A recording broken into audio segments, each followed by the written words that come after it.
Good afternoon and warm welcome to Eminent Speaker, Advocate Jigar Mukeshbhai Patel sir, Convener Nris sir, respected past presidents, office bearers, committee members, seniors and all delegates present here.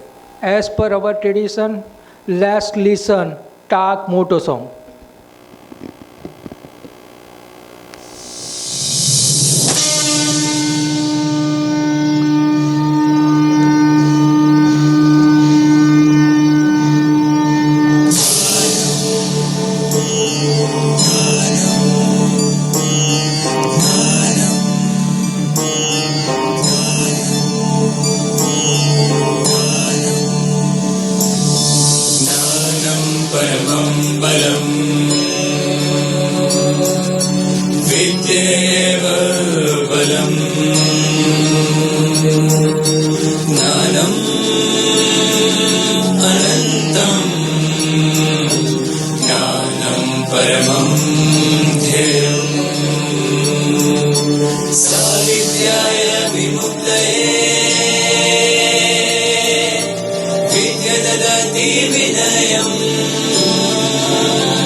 Today, we all gathering on the fourth day of income tax and GST lecture seminars in a physical mode due to the support of you all. I am happy to share that the lecture on tax planning and taxation on NRI by eminent speaker Jigar Mukeshbhai Patel sir in a first session. Further, I am happy to announce that the second lecture on GST appeal provisions and possible litigations, what the future beholds, by the eminent speaker Edward Samir Sitpuria sir on a later part of our program schedules. We are sure that today's both the lecture would bring much needed clarity in the mind of all. I would request a Taag committee member Bindesh Bhai Shah to felicitate eminent speaker, Advocate Jigar Mukeshbhai Patel sir with a bouquet.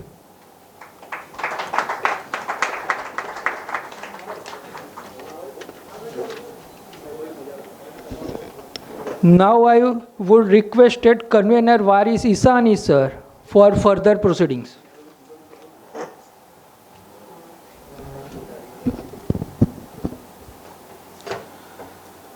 Good afternoon to all.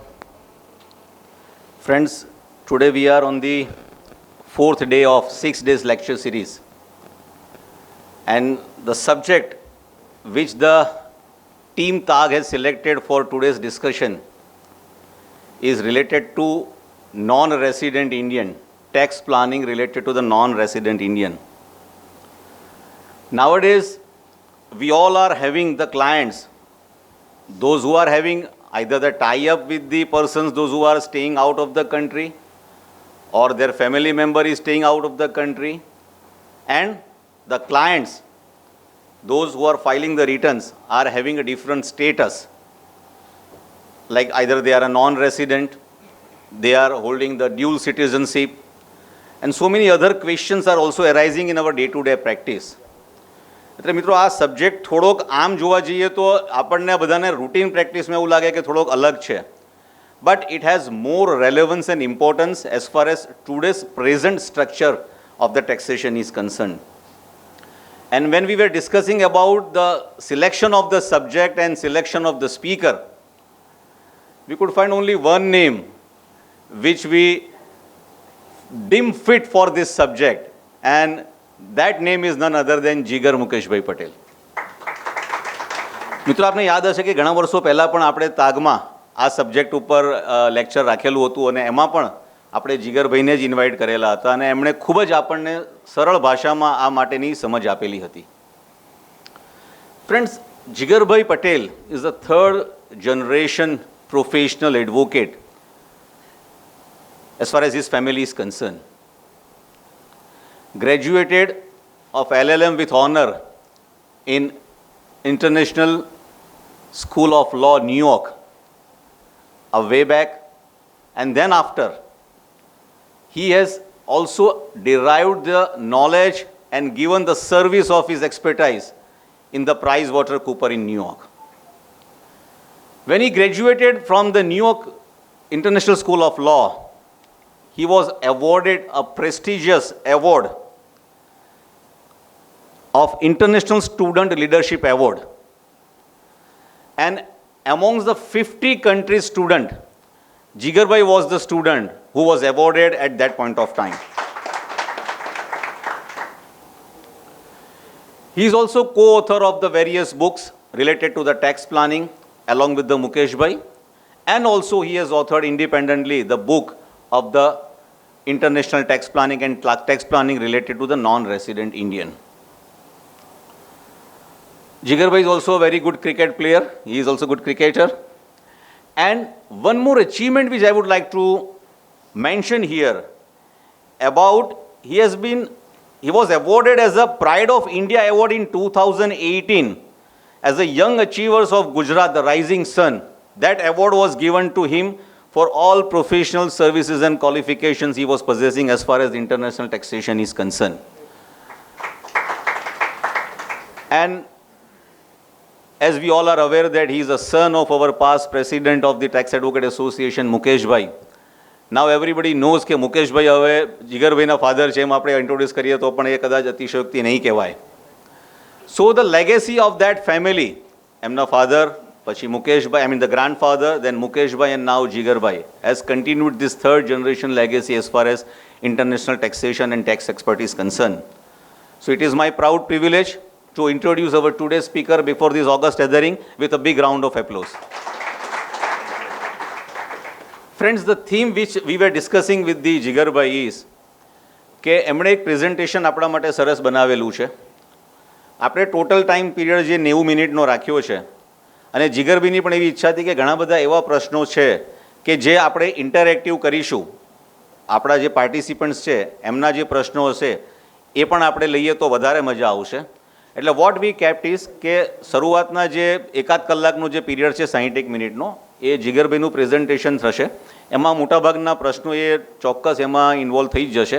અને એના પછીનું જે 30 મિનિટનો period છે એમાં ઘણા બધા પોઝર્સ અથવા તો ક્વેશ્ચન્સ આપણે એમને અગાઉ આપેલા છે 1-2 દિવસ પહેલાં, જે આપણને પાર્ટિસિપન્ટ્સ પાસેથી મળેલા હતા. અને બીજા બી ડ્યુરિંગ ધ ડિસ્કશન્સ જે કંઈ પણ આપણને ક્વેશ્ચન્સ હોય, કેમ કે જે પર્પઝ છે સિરીઝનો એ જ હતો કે આપણા જે પ્રશ્નો છે ડે ટુ ડે પ્રેક્ટિસના અથવા તો આપણા ક્લાયન્ટના પ્રશ્નો હોય એનું આપણે સોલ્યુશન આવે, then the purpose of this particular lecture series will be satisfied with the participants. એટલે with this word, I now invite the today's first speaker, Shri Jigar Patel, to deliver his talk, sir. Sir, floor is yours now. Thank you.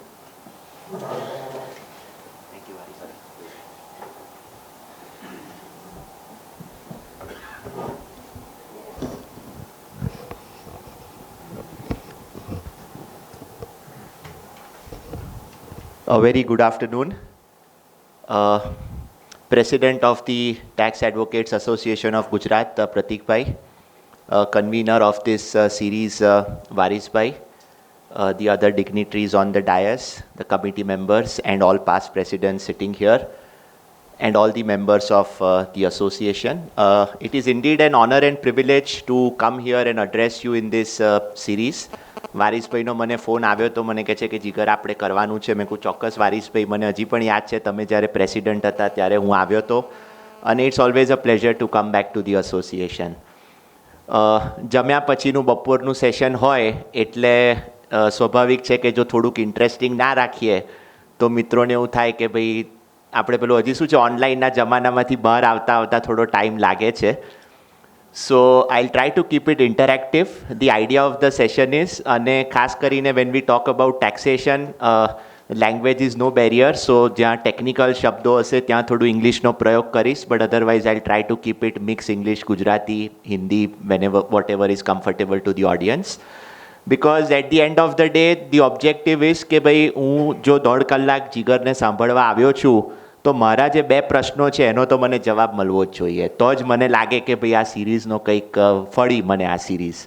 So I'll try to keep it very interactive, and at the end of the session I'll take all the questions because that's what we are all here for.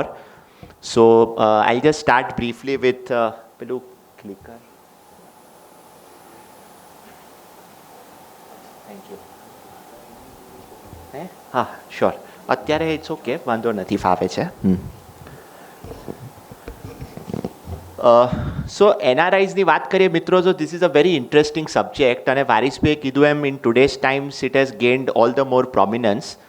The reason is because it's something where not only as a professional આપણને એ subject important છે, પણ આપણા કોઈનું કોઈ family member કે આપણા relatives તો હશે જ જે US, UK, Canada, Australia, Dubai ક્યાંક ને ક્યાંક સ્થાયી હોય અને ઘણા વર્ષોથી રહેતું હોય, અહીંયા ઇન્વેસ્ટમેન્ટ્સ કરવા માંગતું હોય. સ્ટોક માર્કેટ તમે જોતા હો છો આજકાલ કેટલું બધું ઉપર નીચે થતું હોય છે, ખાસ કરીને ઉપર તો ઘણું જ ચાલી રહ્યું છે. તો ઓબ્વિયસલી અમેરિકામાં પણ મિત્રોને રસ હોય કે ભાઈ ચલો આપણે કંઈક કરીએ. સો this aspects relating two investment planning, tax planning, what are the things that we need to keep in mind, they become quite important as far as this subject is concerned. So I'll start with the general understanding. Before that, just some statistics. હમણાં જ આપણા prime minister Modiji અમેરિકામાં છે અને tour કરીને આવ્યા. He even addressed the UN General Assembly. અને Modiji is somebody who loves statistics about our diaspora, જેને આપણે Indians outside of India કહીએ. So if I can just quickly take you through that. મિત્રો તમને જાણીને આશ્ચર્ય થશે કદાચ કે ઇન્ડિયાની બહાર રહેલા આપણા જે ઇન્ડિયન્સ કહીએ, they are more than 3 crores. So 3 crore જેને આપણે એનઆરઆઈસ કહીએ ઇન્ડિયાની બહાર આવેલા છે. હા આ રહ્યો આપનો 3 કરોડ એનઆરઆઈસ ઇન્ડિયાની બહાર all across the 7 continents and more than 130 કન્ટ્રીઝમાં વસેલા છે. As far as the United Nations 2019 report was concerned, this is a matter of pride for us. We are the largest diaspora outside India, even beating China. So we are ahead of Mexico, China and Russia. And this means કે આપણા જે Indians ઇન્ડિયાની બહાર રહેલા છે એ કોઈ પણ કન્ટ્રીની કમ્પેરિઝનમાં they are the maximum as far as the number is concerned. So again, this is something which is quite good.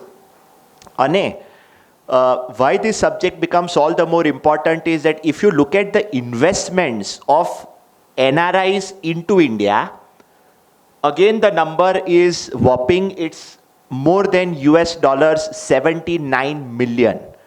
So basically આપણા લોકો ખાલી ત્યાં બહાર વસતા નથી, એ લોકો આપણા કન્ટ્રી માટે કોઈક ના કોઈક ફોર્મમાં ઇન્વેસ્ટમેન્ટ્સ પણ કરે છે, અહીંયા પૈસા મોકલે પણ છે. And therefore, the amount of remittances which have also been sent over all this period is a great number, and therefore the subject gains all the more importance and attention. So let's talk about who can be considered as a non-resident Indian. હવે non resident ઇન્ડિયનની technically કોઈ એવી specific definition નથી આપેલી. તમે જો income tax act પણ ખોલશો તો ઇન્કમ ટેક્સ એક્ટમાં રેસિડન્ટની ડેફિનિશન આપેલી છે અને પછી એમ કહ્યું છે કે ભાઈ જે રેસિડન્ટ ના હોય એને નોન રેસિડન્ટ ગણવામાં આવશે. So let's look at the colloquial definition of the term. So non-resident basically means any Indian who's either an Indian passport holder and living outside, or he could be a foreign passport holder, જેમ કે આપણા Indians જેને American citizenship મળી હોય, British citizenship મળી હોય, એ લોકો પણ જો બહાર રહેતા હોય તો they are both considered in the broader term of non-residents. So it will be people of India, which is Indian citizens, and persons of Indian origin who are having foreign passports. અને person of Indian ઓરિજિનની પણ એ લોકોએ just understanding આપેલી છે. Basically again it's somebody who is belonging to India, not directly but his parents or grandparents or whoever was born in India, or he himself was born in India but now has another citizenship. અને આજકાલ જે term બહુ જ પ્રચલિત છે, OCI, overseas citizen of India. અને તમે જાણો છો it's a facility where if you have an OCI card, it's like your dual citizenship or like a passport that you have, where you don't need any visa to enter India. So that's one advantage. You get some great, amazing diplomatic and other consular services benefits, faster immigration clearance. And then again, they have just mentioned who an OCI is. Basically, again, as I said, OCI is a person who is an overseas citizen of India. He doesn't have an Indian citizenship, but he has been given this privilege of having a card whereby he is as good as an Indian citizen. So it's like a dual citizenship card without any voting rights. આ slide ઘણી important છે.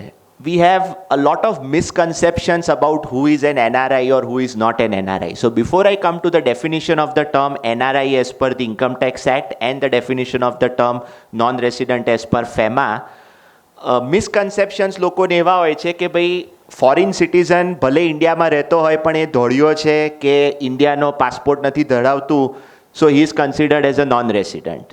That is not the case. Another misconception is, અને આ કદાચ તમારા સવાલમાં આઈ am sure ક્યાંક ને ક્યાંક આવશે જ. ઇનફેક્ટ એક સવાલ મારી પાસે હતો પણ ખરો અને I have tried to cover it as part of my presentation also. People think કે જો હું ઇન્ડિયન સિટીઝન હોઉં અને બહાર રહેતો હોઉં, ભલે નોન રેસિડન્ટ હોઉં, I can still continue with my regular bank accounts જેને આપણે ordinary savings bank account કહીએ. So this is another misconception કે they can continue to maintain their bank accounts under residential status. માનશો નહીં, તમે મારી પાસે લોકો આવતા હોય છે, chartered accountants of clients who obviously don't deal in this expert area. 20-20 વર્ષથી એમના ક્લાયન્ટો ત્યાં હોય છે અને આજની તારીખે પણ કાળુપુર બેંકમાં કે ભાઈ બીજી બેંકમાં સેવિંગ્સ બેંક અકાઉન્ટ રેગ્યુલર એમનું ચાલુ હોય છે. So just goes to show that you know what is the kind of misconception which prevails around this. The third is that if you are a OCI card holder of India, you are automatically a resident of India ભલે તમે અમેરિકામાં રહેતા હો. That's again a misconception. That's not true as we will see going forward. And one of the other misconceptions is that હું Indian passport holder છું, પછી હું ભલે ઇન્ડિયાની બહાર રહેતો હોઉં for work or study or whatever, passport મારો ઇન્ડિયાનો છે, so I am always a resident of India. Again that's a misnomer. So just wanted to mention certain aspects. Will clarify them as we go ahead. Now let's come to what is the residential status, and I'll spend a few minutes on these next 2-3 slides because a lot of changes were also made last year in the budget, in the memorandum of 2020 when the budgetary provisions came out. Now as you all know, આપણી Income Tax Act માં section 6 છે જે define કરે છે what is the residential status of an individual, અને એમાં બધા જુદા જુદા subsections આપેલા છે. સો બ્રોડલી સ્પીકિંગ જ્યારે આપણે ઇન્ડિવિજ્યુઅલની વાત કરીએ તો ઇન્ડિવિજ્યુઅલના 3 રેસિડેન્શિયલ સ્ટેટસ 3માંથી એક હોઈ શકે. Either he can be a resident and ordinarily resident in India, either he can be resident but not ordinarily resident in India, or he can be considered as a non-resident. So any individual, he will have one of these 3 statuses, and as Varis Bhai was mentioning, at the time of filing returns or doing any compliances, you as a tax consultant for that client or that NRI or resident, you just have to ensure that you file the return under the correct status, because when it comes to return filing, I'll also explain to you there can be a lot of implications if you do not file the income tax return under the current or under the correct status. So these are broadly the 3 statuses. Now let's talk about who is a non-resident. So of course I am taking the definition in a reverse way, where instead of telling you who is a resident, I am starting with who is a non-resident. So I'll just explain to you the conditions. And basically says કે non-resident કોને કહેવાય? તો non-resident એ માણસને કહેવાય કે જે ઇન્ડિયામાં 1 વર્ષમાં 182 દિવસથી ઓછો ઇન્ડિયાની અંદર રહે છે. So basically his stay in India in that previous year is less than 182 days. And there is also another condition which says that his stay in India for that particular year is less than 60 days, or his stay in India for the past 4 years. એટલે તમે જો આ વર્ષ ગણતા હો તમારું return file કરતી વખતે, તો એના પાછલા 4 વર્ષનું જો આપણે ટોટલ કરવા જઈએ, so in that preceding 4 years prior to the previous year, his stay should be less than 365 days, which is a cumulative stay. અને જો આ બે conditions એ meet કરતો હોય, so he will be considered as a non-resident. Now of course there are certain exceptions to this rule. The first exception basically states that a Indian citizen leaves India for the purposes of employment. એટલે આજે જો તમે Indian citizen હો and if you are living India for the purposes of employment, તો જે second condition છે 60 days વાળી, એ કન્ડિશનને તમારે સબસ્ટિટ્યુટ કરવાની with 182 days, which effectively means that you will only be looking at the first condition. So if you are an Indian citizen who's leaving India for the purposes of employment, then in your case, basically you only have to look at that 182 days rule and you will be considered resident or non-resident accordingly. If you are an Indian citizen or person of Indian origin who's otherwise living outside but who's coming to India on visits, જે આપણા 90% of the cases માં હોય છે, તો એ કેસમાં પણ એ લોકો એવું કીધું કે ભાઈ જે 60 દિવસવાળી કન્ડિશન છે એને તમારે 182 days સાથે સબસ્ટિટ્યુટ કરવાની, because we are giving a little more relaxation. So in that case also the condition is 182 days. Now, this is very important. This rule was a general rule till 2020. 2020નું જે budget આવ્યું એમાં એ લોકોએ એ કન્ડિશનમાં 2 સબપાર્ટ્સ પાડ્યા, and I will explain to you what those changes which were made to the budget were. The objective of the government was, અને જ્યારે નિર્મલા સીતારમણજી આ એમનું સ્પીચ આપી રહ્યા હતા, so she mentioned કે ભાઈ મારા હિસાબે it has come to our attention કે ઘણા બધા લોકો આ નોન રેસિડન્ટની જે કન્ડિશન કે રિલેક્સેશન આપેલું છે એનો મિસયુઝ કરી રહ્યા છે, which has come to our notice, and therefore in order to prevent this misuse where people don't arrange their affairs in a particular manner and avoid taxes otherwise by not paying tax in India, we want to make certain changes to this 182-day rule. So એ લોકોએ શું કર્યું કે now there are 3 subparts. The first subpart is obviously that normal 60-day rule for any person. If you are an Indian citizen or person of Indian origin who's coming to visit India, then there will be one of the 2 rules which will be applicable in your case. જો તમારો 120 days થી ઓછો stay હશે તો તમારે કોઈ issue નથી ઇન્ડિયામાં. તમારો જો 120 days થી વધારે સ્ટે હશે પણ 182 days થી ઓછો હશે, જે નોર્મલ 182 days વાળી કન્ડિશન છે, તો એ કેસમાં તમારી ઇન્ડિયાની આવક, so basically they have defined it as any income other than income outside of India. So where I have put in, it says that whose total income other than income from foreign sources, means income outside of India, જો એ ઇન્ડિયાની income 15 લાખથી ઓછી હોય તો એ કેસમાં there is no problem. જો તમારી એ ઇન્કમ 15 લાખથી વધારે હોય તો એ કેસમાં તમારો સ્ટે ઇન્ડિયામાં 120 દિવસથી ઓછો હોવો જોઈએ. એટલે આઈ ગીવ યુ એન એક્ઝામ્પલ. માની લો કે એક નોન રેસિડન્ટ છે, એના કેસમાં એનો સ્ટે ઇન્ડિયાની અંદર 150 દિવસનો છે. So he is falling in that in between category of between 120 days and it is still less than 182 days. So in that particular case, જો એની ઇન્કમ ઇન્ડિયાની અંદરવાળી ઇન્કમ જો 15 લાખથી ઓછી હશે, he can continue to enjoy the status of a non-resident. જો એની ઇન્ડિયાની income 15 લાખથી વધારે હશે, he will be classified into that in-between status which is resident but not ordinarily resident. And when I come to that particular slide, I'll explain to you what are the pros and cons of having that particular status. So please remember friends, there are now 2 subparts to a non-resident. If a non-resident is visiting India, there will be 2 conditions applicable. One is the 182 days condition. The second is the between 120 to 182 days condition. And depending on any Indiaની આવક 15 લાખથી ઓછી છે કે વધારે છે, he will be classified as a non-resident fully, or he will be classified as a resident but not ordinarily resident. So this is something which needs to be kept in mind, and this was the important budgetary change. So if I can just quickly read, it says that Indian citizen or person of origin who comes to India on a visit will be treated as a resident only if his stay exceeds 182 days or more, which is the old condition. And then it says that that condition will be substituted for 120 days or more for individuals જેની total income from other than foreign sources, એટલે India based income 15 lakh રૂપિયાથી વધારે હોય તો. So this is the important change which happened. Now comes who is considered as a resident but not ordinarily resident.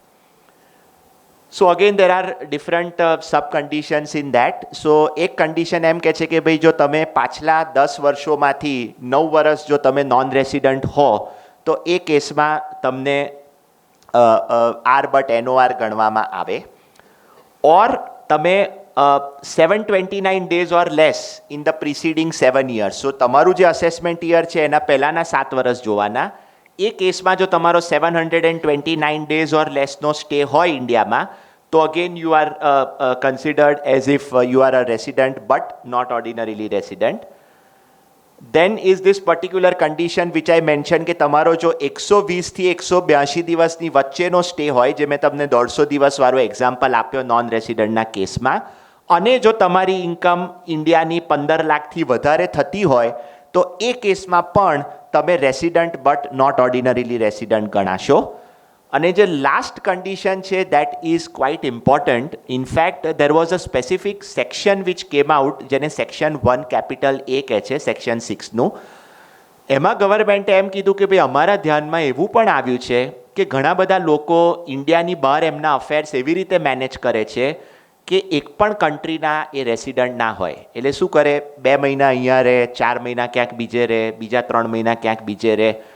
Or they are living in what is known as tax haven jurisdictions. એટલે જે કન્ટ્રીમાં કોઈ income tax કે tax applicable જ ના થતો હોય, લાગુ જ ના પડતો હોય, તો ગવર્મેન્ટે એમ કીધું કે ભાઈ એવા કેસમાં જો તમે ઇન્ડિયન સિટીઝન હશો, please the notable difference is that condition applies only to a citizen of India. So if you are a American passport holder, ભલે ઇન્ડિયન ઓરિજિન ના હોય, that condition is not applicable to you. So that is applicable only for an Indian passport holder.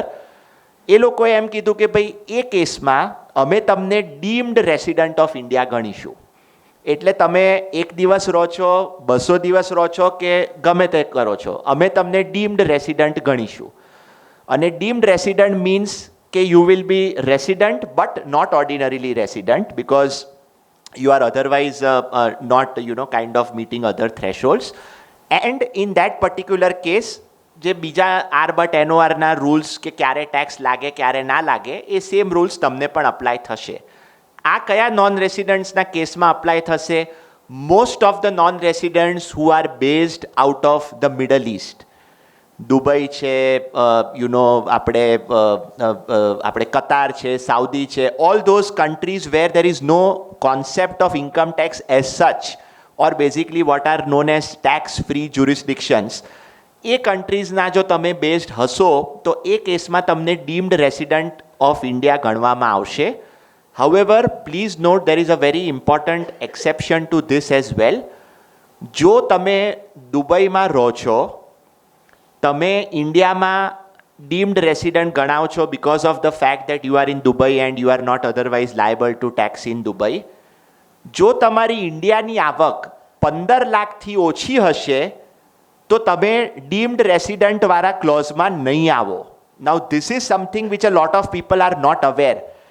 Just because you are based in Dubai does not mean કે તમે by default deemed resident of India ગણાશો અને R but એનઓઆર વાળા સ્ટેટસમાં આવી જશો. તમે deemed resident of India even જો તમે ગણાવ પણ ખરા, છતાંય તમારું આર બટ એનઓઆરનું સ્ટેટસ નહીં ગણાય unless and until your Indian income does not exceed 15 lakh rupees. So ઘણા બધા લોકો, અને ગવર્મેન્ટે ઘણું આનું ક્લેરિફિકેશન પણ આપ્યું હતું, એમને એમ કીધું કે ભાઈ આજે ઘણા બધા વર્કર્સ છે, બીજા લોકો છે જે દુબઈ, મિડલ ઇસ્ટ, બીજા કન્ટ્રીઝમાં એ લોકો કામ કરવા જાય છે, ત્યાં પૈસા કમાય છે, પણ એમને ઇન્ડિયામાં એસ સચ કશું બીજું આવક કે ઇન્કમ હોતી નથી. તો એમને કીધું કે ભાઈ they are genuine people, just because they are based outside India we should not trouble them. So therefore the objective is that even if you are based in Dubai, if your Indian income is below that 15 lakhs threshold, you will not have to worry about the R but NOR status. Even otherwise, R but NOR statusમાં ક્યારે તમને તકલીફ પડે? I'll just come to the next slide which will make it very clear. So obviously if you are an ordinary resident જે હું ને તમે છે તો આપણી global income tax થાય છે, all of us are aware. If you are a non-resident then only your Indian income is taxable, that also we are all aware. R but NOR is similar to a non-resident status with just a little exception which says that your Indian income will always be taxable, but your outside India income will only be taxable to the extent there is a connection with India, or basically it is from a business or profession which is otherwise controlled or set up in India. So only in that case your R but NOR status ma એટલી income proportionately taxed થશે. બાકી R but NOR status is also a kind of very flexible and very privileged status because most of your income outside of India, as long as there is no connection, cannot be taxed in India while you are enjoying that particular status. So therefore I have just put કે જ્યારે એક NRI પાછો આવતો હોય છે તો usually for a period of up to 2 years it is possible to plan this R but NOR status કારણ કે તમે પેલા 10 માંથી 9 વર્ષ કે 729 days ની બધી conditions કરો તો usually 2 વર્ષ સુધી એ benefit મળી શકતો હોય છે. But then of course in those other 15 lakh વાળા કેસમાં the scenario is different. So that is something which you need to keep in mind. Now residential status and tax planning, some basic things. So basically if we are talking about an Indian citizen who's going abroad for employment, then in that particular case it is advisable that he does so before the end of September in that particular financial year, so that જે એનો ઇન્ડિયામાં 6 મહિનાથી ઓછો stay થઈ જાય and therefore જે પેલી બાકીની એની ફોરેનની આવક છે એ એની ઇન્ડિયામાં એ વર્ષ માટે taxable ના થાય. So that is planning while going abroad. And for a non-resident who's coming to visit India, of course now there is a little change because we are looking at both the 182-day rule as well as the 120-day rule. But in general, a non-resident who's just coming to India for purposes of visit, he can spread over his stay in India for even a financial year. બેમાં જો split કરે તો એક સાથે 7-8-9 મહિના સુધી પણ એ રહી શકતો હોય છે because you are splitting your stay in 2 financial years and therefore you don't meet the threshold of 120 or 182 days in either of the financial year. So again this is something which is possible. Now comes a very important distinction. So અત્યાર સુધી જે આપણે non રેસિડન્ટની વાત કરી એ આપણે income tax act અને income tax rules પ્રમાણે વાત કરી. Now there is also another very important legislation which governs the affairs of the non-resident, જેને આપણે Foreign Exchange Management Act કે FEMA કહીએ છીએ. FEMAની અંદર non-residentની definition બહુ અલગ રીતે આપેલી છે. So FEMA's in income tax the sole objective is you focus on the physical stay of that person. કેટલા દિવસ રહ્યો, આટલા દિવસ, accordingly you determine the status. FEMA looks at the intention કે ભાઈ આનો intention શું છે. ઇન્ડિયાની બહાર ગયો તો ઇન્ડેફિનેટલી રહેવા ગયો છે કે નહીં, ઇન્ડિયામાં આવ્યો છે તો ફોર ગુડ સેટલ થવા આવ્યો છે કે ખાલી આવજાવ કરે છે. So that is what determines your residential status under FEMA. So there are these particular sections and that is the definition. I'll not go into the technical part. The important part is, as I said, it's the intention which matters. It is your objective ke whether you are going indefinitely somewhere to take up vocation, business, for other things, or you are coming to India to settle for good. The important part to notice over here is that even students who are going to study, કોઈ આજે તમારા ફેમિલીમાંથી કોઈ હોય જે 3-4 વર્ષ કોઈ course કરવા અમેરિકાની કોઈ યુનિવર્સિટીમાં જાય છે, તો ફેમાના હિસાબે ફેમા એમ પણ કહે છે કે ભાઈ સ્ટુડન્ટ્સના કેસમાં પણ if they are going for higher studies or studies, we will consider them as a non-resident as per FEMA because they are going for that particular period to study over there. And therefore, I'll come to the next few slides which talks about the bank accounts relating to non-residents, and that is where it becomes important. So as I mentioned, the test of residence as per FEMA is always governed by the intention of the individual and not necessarily just the physical stay. So this is an important distinction. ઘણી બધી વાર એવું થતું હોય છે કે ભાઈ કોઈ નોન રેસિડન્ટ અમેરિકામાં જ રહે છે, ઇન્ડિયા આવ્યો 1 વર્ષ માટે, કોઈ કારણોસર બીજા વર્ષમાં એનો સ્ટે એક્સીડ થઈ ગયો કે એ વર્ષમાં એ પાછો ટાઈમસર ના જઈ શકયો, તો જો 182 ડેઝ વાળો રૂલ મીટ નહીં કરે તો ઇન્કમ ટેક્સમાં તો એ રેસિડન્ટ બની જશે. પણ ફેમામાં he will still be continued to be considered as a non-resident because he's always staying there. He has not come back to India for settling for good. His business is there, family is there, his other economic and social affairs are there. he is only in India for that particular period, and therefore a lot of times it happens that you may be a resident as per income tax, you may be non-resident as per FEMA, or vice versa, where you may be a resident as per FEMA but a non-resident as per income tax. So this is again very important because the next 3-4 slides are all governed purely by, and I'll ask the question for the audience just to see ke bada unghe che ke jage che. So the next slide is with respect to the resident accounts of non-resident. So in fact, yeah, it's good that I have not mentioned anywhere on that slide. Tell me something, bank account for a non-resident, how do you decide the status of that bank account for a non-resident? Is it as per income tax or is it as per FEMA? Kayu account tu rakhi shaku, na rakhi shaku, who governs that? Absolutely. So that is why the previous slide was important, because all the bank accounts of a non-resident, the status of a non-resident is always governed by Foreign Exchange Management Act. NRI account, NRO account, Fcnr account, they are all bank accounts which are linked with the FEMA status and therefore has nothing to do with income tax. ઘણી બધી વાર આ question આવતો હોય છે કે sir અમે લોકો ત્યાં રહીએ છે, અહીંયા આવ્યા હતા રહેવા અને સ્ટે એક્સીડ થઈ ગયો, કોઈ કારણસર ફેમિલીમાં કોઈ સાજુ માદુ હતું, કંઈક પ્રસંગ આવી ગયો તો 1-1.5 વર્ષ અમારે અહીંયા રહેવું પડશે, તો એનઆરઓ એનઆરઈ અકાઉન્ટ બંધ કરાવી દેવાનું? બહુ જ કોમન અને સ્વાભાવિક ક્વેશ્ચન છે. So the answer is obviously not, because unless and until you have come back to India with an intention to settle for good, you will always be considered as a non-resident under FEMA, provided obviously you have a status outside India. એટલે આજે તમારો H1B visa expire થઈ ગયા હોય ને એટલા માટે પાછા આવી ગયા હો તો તમે એવું ના કહી શકો કે ભાઈ ફેમામાં હું જવા માંગુ છું, કારણ કે તમે જઈ જ નથી શકતા. But if you are having a green card, if you are having a citizenship, if you are having a residency permit, if you are having some other kind of a permit, then in that case, unless and until you have come back to India with a intention of settling for good, you can continue with all your bank accounts, and I will just come to it. So let's start with the non-resident external account. This is one of the most common accounts which a non-resident usually has. આ અકાઉન્ટમાં એક વસ્તુ ખાસ યાદ રાખવાની છે કે this account can only be opened by a non-resident. The joint holder on this account can also be only a non-resident, so you cannot have one non-resident and one resident having this account.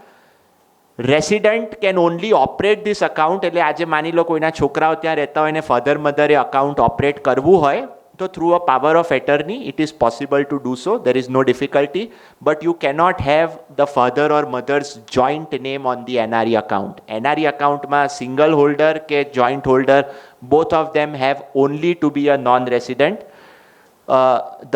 The most lucrative part about this account is that whatever may be the rate of interest, અત્યારે તો એટલો બધો interest મળતો પણ નથી.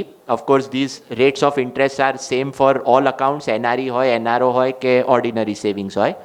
However, the interest income is totally tax-free as far as India is concerned. So there is a section 10 subclause 4 which says that the income which is received by way of interest on the NRE deposit is totally tax-free.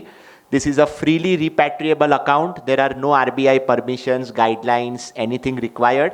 Whatever money comes in into NRE can easily go back, or whatever money is lying in NRE can easily go outside of India. અને મેં કીધું એમ on return to India for settlement, કે જ્યારે તમે ફેમામાં તમારું intention change થઈ ગયું છે કે ભાઈ હું હવે ઇન્ડિયા ફોર ગુડ આવી ગયો છું, ideally you should close the NRE account. However ઘણીવાર એવું થાય કે માની લો મેં 2020માં NRE અકાઉન્ટમાં એક ડિપોઝિટ કરી, 2021માં હું પાછો આવ્યો ફોર ગુડ, 2022 કે 23 સુધી મારી ડિપોઝિટ ચાલુ છે, તો શું કરવાનું? જો હું ડિપોઝિટ તોડું તો લોસ ઓફ ઇન્ટરેસ્ટ થાય, તો તોડી કાઢવાની. So there the RBI has given a relaxation which says that if you have come back to India for good but your deposit was already made prior, you can continue the NRE account till the maturity of that deposit. You don't need to immediately close the account.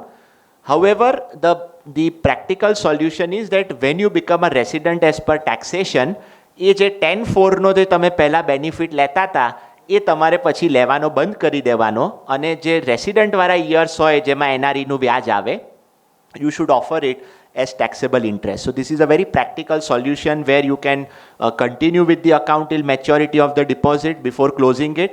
At the same time, you are not running afoul of any of the income tax provisions. So this is as far as NRE account is concerned. NRO account, again, just like NRE account, this is also very prominent.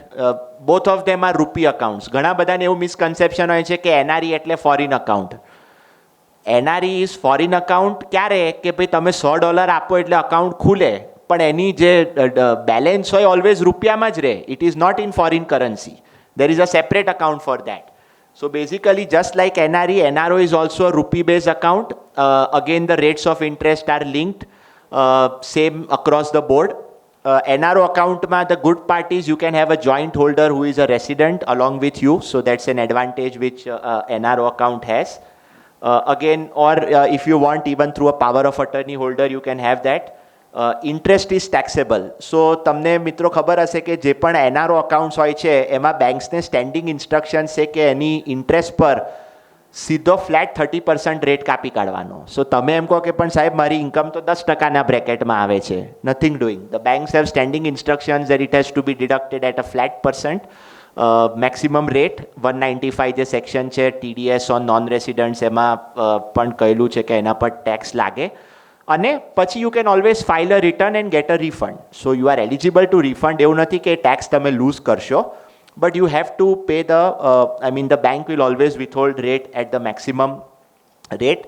The only exception is that આજે હું અમેરિકામાં રહેતો હોઉં અને હું જો ત્યાંનું what is known as a tax residency certificate. So India has a lot of treaties with various countries, almost close to 95 countries જોડે આપણી tax treaties or double tax avoidance agreements છે. So there the provisions are there. So if I can give my tax residency status or certificate કે ભાઈ હું અમેરિકામાં કે યુકેમાં કે કોઈ કન્ટ્રીમાં રેસિડન્ટ છું અને ટ્રીટીની અંદર 10 કે 15%નો બેનિફિશિયલ રેટ આપ્યો છે, તો on the basis of that certificate you can always ask the bank to deduct it at a lower rate. But if that is not provided, ખાલી બેંકને એમ કહો કે સાહેબ હું અમેરિકામાં રહું છું 15% કાપજો, તો બેંક કહેશે કે મારો સગો થોડી થાય છે કે 15% કાપું.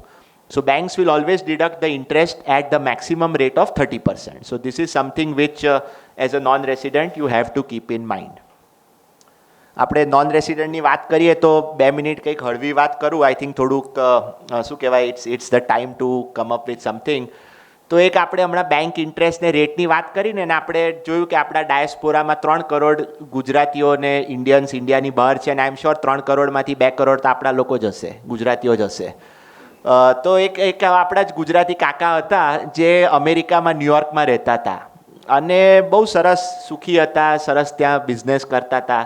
પણ હવે ગુજરાતી હોય એટલે પેલું હોય ને કે ભાઈ મારા 2 રૂપિયા ક્યારેક કેવી રીતે બચી શકે.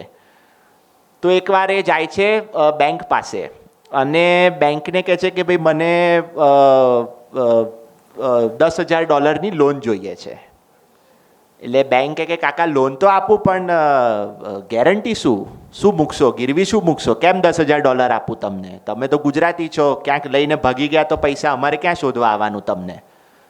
એટલે કાકા કે એમ કે કંઈ વાંધો નહીં, કે લે આ મારી ગાડીની ચાવી મૂકું છું, આપી તને, જ્યાં સુધી હું આ લોન ચૂકતે ના કરું ત્યાં સુધી. પેલાએ જોયું કે કાકાએ એકદમ મસ્ત રોલ્સ રોયસની ગાડીની ચાવી મૂકી. એટલે મેનેજરે એના પેલા સ્ટાફ પાસે બધું ચેક બેક કરાયું. ફર્સ્ટ ક્લાસ કાકાની રોલ્સ રોયસ નીચે પડી હતી બેંકના બિલ્ડિંગમાં. એટલે બેંકે કે 100% કાકા 10,000ની રોલ્સ રોયસ સામે 10,000ની લોન જોઈતી હોય તો કયો બેંકવાળો ના આપે. કાકાએ 10,000ની લોન લીધી. અઠવાડિયા પછી પાછા આવ્યા કે લે આ તારા $10,000 પાછા, એના પર આટલા ટકાનો ઇન્ટરેસ્ટ, અને લાય મારી ગાડી હવે મને પાછી આપી દે. એટલે પેલો બેંકવાળો હવે મૂંઝાયો કે છે કે આ સાલું કાકા કંઈક ગેમ રમી રહ્યા છે. એટલે કે કાકા આપી તો દઉં, પણ મને એક સવાલ થાય છે કે યાર તમે જ્યારે નહોતા ને ત્યારે મેં ચેક કરાવ્યું, મેં કહું આ કાકા ગયા પછી મેં કીધું આ કેમ કાકાએ રોલ્સ રોયસવાળા કાકાએ 10,000ની લોન લીધી. તો અમે તમારી બેકગ્રાઉન્ડ હિસ્ટ્રી, અમેરિકામાં કેવું હોય તમે કોઈનો પણ સોશિયલ સિક્યોરિટી નંબર નાખો ને આવી છે સ્લાઇડ પર, બહુ ખાસ ધ્યાન રાખજો. સોશિયલ સિક્યોરિટી નંબર નાખો ને એટલે બધું જ આવી જાય.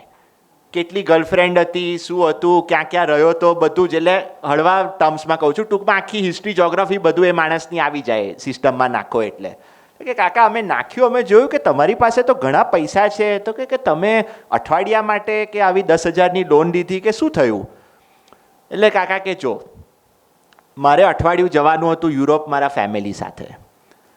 હવે હું રહું છું ન્યુયોર્કની બહાર. હવે હું જો અહીંયા પાર્કિંગમાં મારી ગાડી મૂકીને જઉં કે ઘરે તો મારે નથી પોસિબલ કારણ કે સિક્યોરિટીના ઇસ્યુઝ છે, પણ જો ક્યાંક પાર્કિંગમાં ગાડી મૂકીને જઉં તો મને આટલા ડોલરનું પાર્કિંગ ફી લાગે. તો મને થયું કે એના અડધાના અડધા ભાવમાં તો તારી બેંકનું $10,000 અઠવાડિયાનું ઇન્ટરેસ્ટ છે. તો મેં કીધું કે લાવ ને આપણી ગાડી એ સેફ રહેશે અને આપણે ફરી પણ આવીશું. એટલે આપણે જે કહીએ ને કે પેલું ગુજરાતી જાય ગમે ત્યાં પણ જે એની પેલી બુદ્ધિ હોય એ તો 100% વાપરે કે કેવી રીતે આપણે ₹2 બચાવી શકાય. સો બેંક ઇન્ટરેસ્ટ પરથી આ એક મને વાત યાદ આવી. સો NRO અકાઉન્ટ પછી coming to the next part is FCNR account. Now this is actually the foreign currency account. The good part is you have 9 currencies in which you can operate this account. ઘણા બધાને આપણને ખબર નહીં હોય, ઘણીવાર આપણે regular સાંભળી પણ ના હોય એવી કરન્સીઓમાં પણ અકાઉન્ટ ખુલી શકે છે. કૌશલભાઈને મેં જોયું જેવું સ્વિસ ફ્રેન્ક વાંચ્યું આમ આંખ પડી થઈ ગઈ કે છે કે આ કંઈક આપણું મજાનું આવ્યું. એટલે કૌશલભાઈ વાંધો નથી, અમે કહીશું નહીં કે આપણે સ્વિટ્ઝરલેન્ડ સાથે શું આપણા પેલા તમારા એ છે. પણ સો these are the કરન્સીઝ in which you can open the FCNR account. Basically 1 થી 5 વર્ષના પીરિયડ માટે ડિપોઝિટ્સ કરી શકાતી હોય છે. Again it's a freely repatriable account. The interest is again tax free under section 10 subclause 15 both when you are a resident and also when you become a R but NOR. So while you are enjoying either of these two statuses, the interest is tax free. And again on returning back to India, you should ideally close this FCNR account because you have come back to India for good, and again it's a FEMA based account.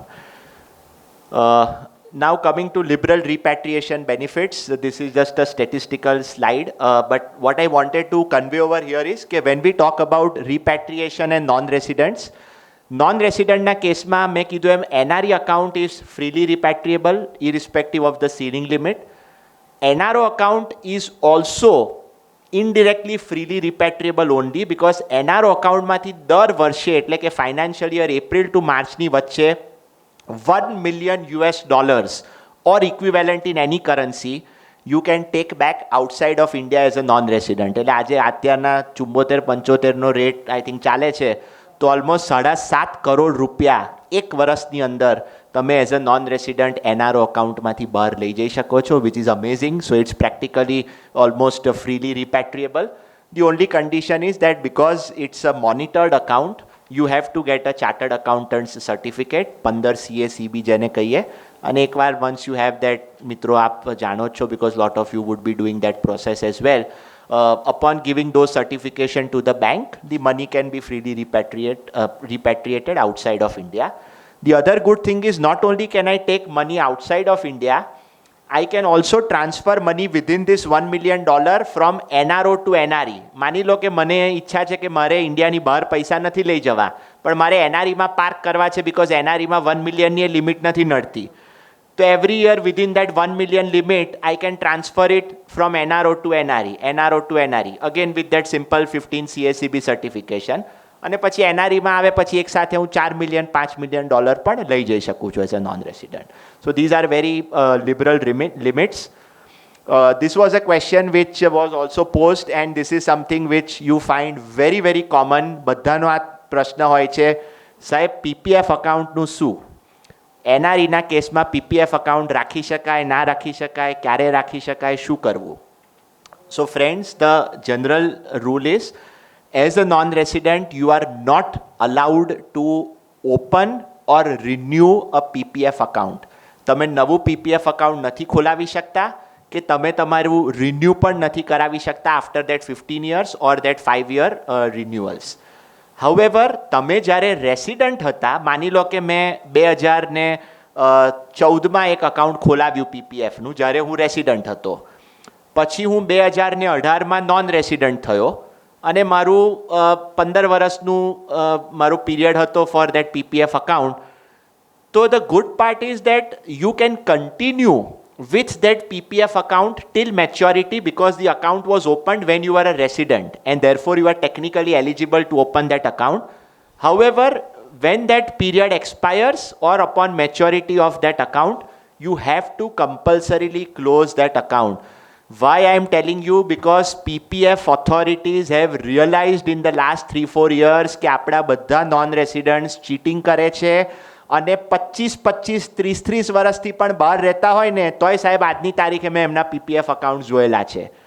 Please do not do this. The PPF authorities have power to freeze the account. Account freeze કરી શકે છે તમારું અને પછી તમે દોડતા થઈ જશો કે સાહેબ હવે પૈસા આપો આ છે તે છે. સો the rule is કે NRI ના કેસમાં PPF account નહીં રાખવાનું. રેસિડન્ટ હો ત્યારે ખોલાયેલું હોય તો કંઈ વાંધો નથી, પણ જેવું મેચ્યોર થાય you have to compulsorily close that account, or you can even prematurely withdraw the money જે અમુક વર્ષો પછી આપણે લઈ શકતા હોઈએ છીએ એ પ્રમાણે, and then close the account. But please do not continue or renew with that account while you are a non-resident. અને નવું account તો ભૂલી જ જજો. હવે તો I am sure કે with the linkage of all these PAN, Aadhaar and other things, અને the PPF and banks are also quite શું કહેવાય informant કે ભાઈ ઘણું બધું એ લોકોને નોલેજ આવી ગયું છે. So it's very difficult. So please don't go into that thing. So NRIs and PPF accounts I have just explained over here. Investment in immovable properties. So the question comes is NRI na case ma again there was one of the question, in fact probably the first question on there ke bhai sahib investment to શું NRIs na case ma. So I'll quickly take that. As far as NRIs are concerned, you are allowed to invest freely in residential, commercial or non-agricultural lands. The only thing which you cannot do as an NRI is you cannot buy you cannot buy agricultural land. ખેતીની જમીન નથી ખરીદી શકતા ભલે તમે ખેડૂત હો. મારો 4-5 વર્ષ પહેલાં આનંદમાં એક સેમિનાર હતો આ જ સબ્જેક્ટ પર. હવે તમે જાણો છો વારીસભાઈ આપણા બધા ચરોતર બેલ્ટવાળા પટેલો એટલે પૈસાનું એકદમ કહીએ ને કે ભાઈ કહેવું પડે કે હવે ખિસ્સામાંથી ઉભરાય છે, જરા શાંતિ રાખો. સેમિનાર ચાલતો તો આ સ્લાઇડ આવી અને તરત એક જણાનો હાથ ઊંચો થયો કે સાહેબ જનરલી હું પહેલાં ના પૂછું પણ તરત મારો સવાલ છે પૂછું. આ તમારો જાન્યુઆરીમાં સેમિનાર છે, હમણાં ડિસેમ્બરમાં જ આવ્યો છું નોન રેસિડન્ટ, પણ મેં એક ખેતીની જમીન હમણાં જ ખરીદી, શું કરવાનું? મેં કીધું એવું છે કે ચૂપચાપ બેસી રહેવાનું. Technically, it's a violation of FEMA to buy agricultural land while you are a non-resident. ભૂલમાંથી જતી રે ખરીદાઈ ગઈ છે બિકોઝ પેલા તલાટી કે મામલતદારને ના ખબર હોય તો મેં કીધું બહુ બોલીશ નહીં, સેમિનારમાં બીજા લોકોને વધારે ડિટેલ્સ આપવા ના બેસીશ. પણ you are not allowed to or supposed to have agricultural land when you are a non-resident. Now what is that agricultural land? New agricultural land. એટલે માની લો હું રેસિડન્ટ હતો ત્યારે મારી પાસે 4-5 જમીનના ટુકડા હતા, પછી હું નોન રેસિડન્ટ થયો. Can I continue to hold? The answer is yes, you can continue to hold.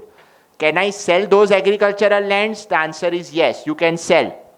Who can I sell it to? I can sell it to only a resident and a citizen. I cannot sell it to an American passport holder. Agricultural land I can only sell it to a resident and citizen. So I'll come to that slide directly. અને બીજું કે હું ગિફ્ટમાં પણ agricultural land કોઈની પાસેથી લઈ નથી શકતો. એટલે આજે હું નોન રેસિડન્ટ હોઉં અને મારા ફાધર મને એમ કે બેટા મને તને ગિફ્ટ આપી છે ખેતીની જમીનની, તો ગિફ્ટ નથી આપી શકતા. હા, what they can do is they can give you under inheritance or succession કે ભાઈ વિલ હેઠળ આવ્યું, સક્સેશન હેઠળ આવ્યું, તો એ કેસમાં you are allowed to take agricultural land. Now again the very very important distinction which comes over here and which always tends to confuse people. લોકોને એવું છે કે ભાઈ પર્સન ઓફ ઇન્ડિયન ઓરિજિન એટલે અમેરિકન પાસપોર્ટ હોલ્ડર ઇન્ડિયામાં રહે છે એટલે OCI કાર્ડ હોલ્ડર જેને કહીએ, તો એ ખેતીની જમીન નથી લઈ શકતો. ચોક્કસ લઈ શકે છે. Y? Because as per FEMA you are a resident of India, ઇન્ડિયામાં જ રહે છે, સિટીઝનશીપથી કોઈ લેવા દેવા નથી. At the same time Indian passport holder યુકેમાં રહે છે, નોન રેસિડન્ટ છે, પણ એ લોકોને એવું છે કે ભાઈ હું તો ઇન્ડિયન સિટીઝન ખેડૂત છું એટલે હું જમીન લઈ શકું, નથી લઈ શકતા. So please remember this important distinction. The buying or selling, or rather the buying of new agricultural land, has nothing to do with your citizenship. It has solely to do with your residential status under FEMA. તમે જો resident હો તો તમે કોઈ પણ citizenship ધરાવતા હો. Of course you have to be person of Indian origin and that ખેડૂત સ્ટેટસ. પણ હું ઓસ્ટ્રેલિયન પાસપોર્ટ હોલ્ડર પણ હોઉં તો પણ લઈ શકું છું. હું ઇન્ડિયન પાસપોર્ટ હોલ્ડર છું ને સિંગાપોરમાં રહું છું, નોન રેસિડન્ટ છું, તો હું નથી લઈ શકતો. Now this is something which is very important, which most of the times people don't get it. So otherwise I said there is no restriction. You can rent, sell, gift, all of that is possible. Again તમને જો cell પણ કરો તો એ tax ભર્યા પછી NRO અકાઉન્ટમાંથી 1 million repatriate પણ કરી શકો છો. All this comes under the general permission of the Reserve Bank of India. અને ઇન્વેસ્ટમેન્ટ વિથ રિપેટ્રિએશન બેનિફિટ્સ એ જસ્ટ મેં તમને સમજાવ્યું કે pretty much all of it is રિપેટ્રિએબલ.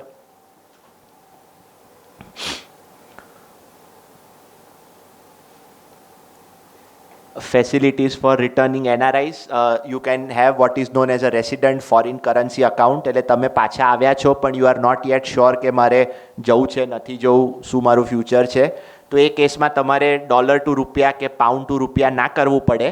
એના માટે you can continue with an account which is known as resident foreign currency account, in which you can continue with this amount. Tax obligations for returning NRIs. This is something which was also part of the questionnaire and is a very important topic. હું પાછો આવી ગયો છું અને ઇન્ડિયામાં જ રહું છું, હવે મારે શું કરવાનું?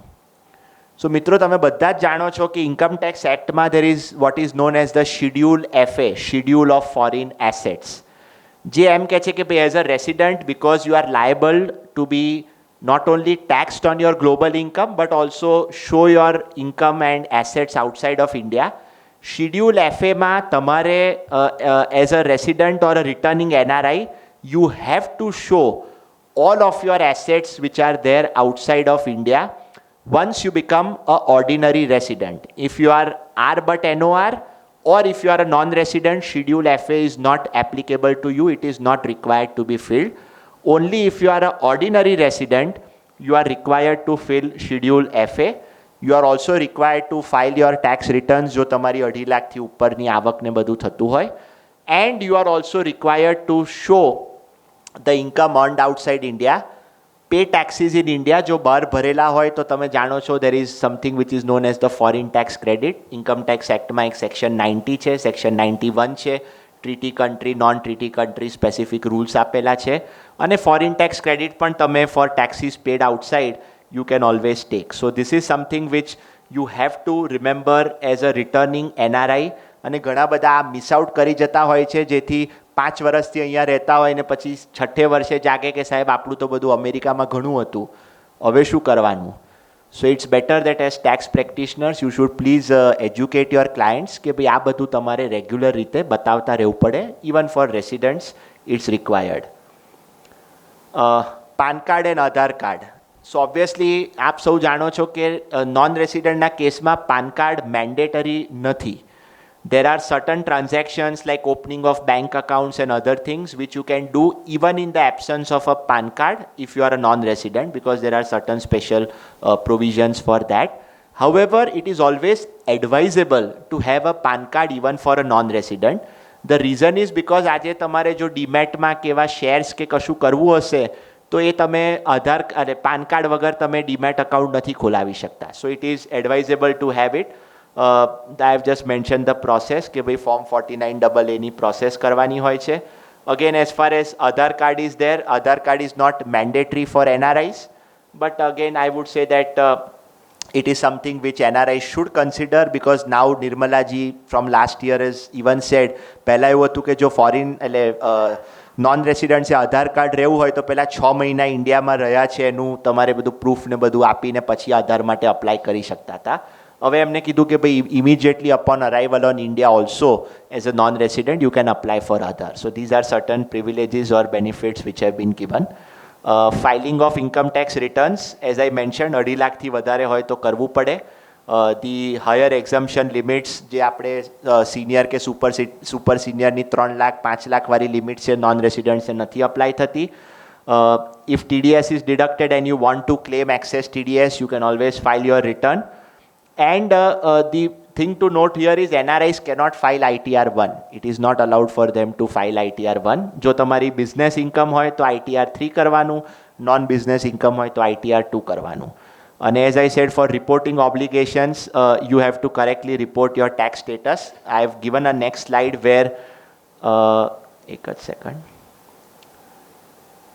So this is important. તમે જોયું હશે મિત્રો, હવે આપણે ટેક્સ રિટર્નમાં they ask you કે ભાઈ તમે જો તમે સૌથી પહેલા કે ભાઈ તમે ટેક્સ સ્ટેટસ તમારું શું છે અને પછી તમે ક્યાંના ટેક્સ રેસિડન્ટ છો. તમે જો લખો નોન રેસિડન્ટ તો પૂછે છે કે કયા કન્ટ્રીના ટેક્સ રેસિડન્ટ છો, અને પછી એ લોકો ટીન નંબર જેને ટેક્સ આઇડેન્ટિફિકેશન નંબર માગે છે. Now why this is important is that all these countries now along with India are having these exchange of information sharing arrangements. એટલે ઇન્ડિયા જે આ બધો ડેટા નોન રેસિડન્ટ્સનો લે છે એ ફ્રીલી અત્યારે ઓલરેડી ચાલુ કરી દીધું છે કે ફ્યુચરમાં ચોક્કસ કરશે. They will share it with US, UK, Australia, other jurisdictions. Similarly, other countries also share their data with India, and therefore it is very important not to miss out on this info or incorrectly file this info.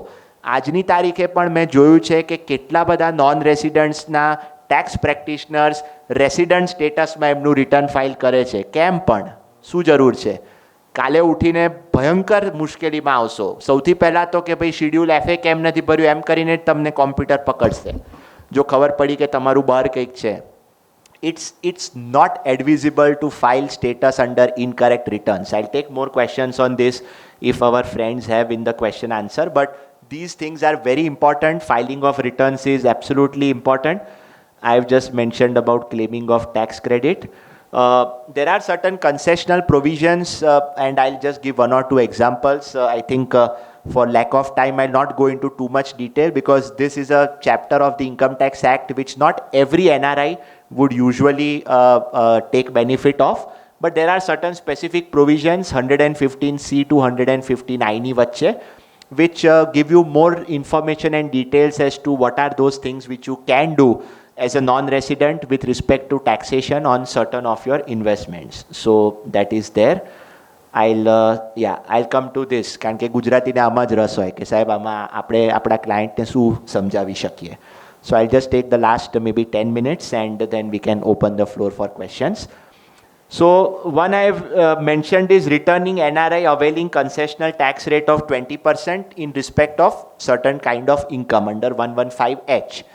So basically I'll give you an example કે એક NRI છે, એમની પાસે 10 કરોડનું એમનું fund છે. 10 કરોડનું fund એ NRIમાં deposit તરીકે મૂકે છે. And then he comes back to India.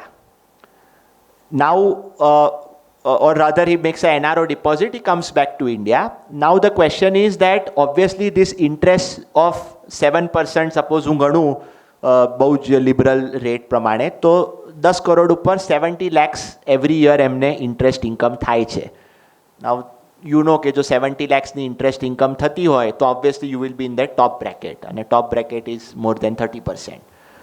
There is a special provision which is 115H which says that you can opt for the benefit which is even available to a returning Indian, whereby you can say કે ભાઈ આ પૈસા મેં ફોરેનથી મોકલાવ્યા હતા, આની મેં deposit કરી છે, and therefore the interest on this deposit should be taxable at that special flat rate of 20% and not the regular rate of interest that is there. So there are certain rules. I'm not going into details, but it is possible to do so.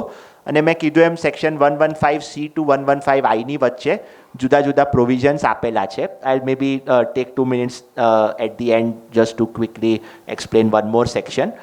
The second is enjoying zero tax benefit on specified asset by investment in bank deposit for 3 years. So I'll give you another example.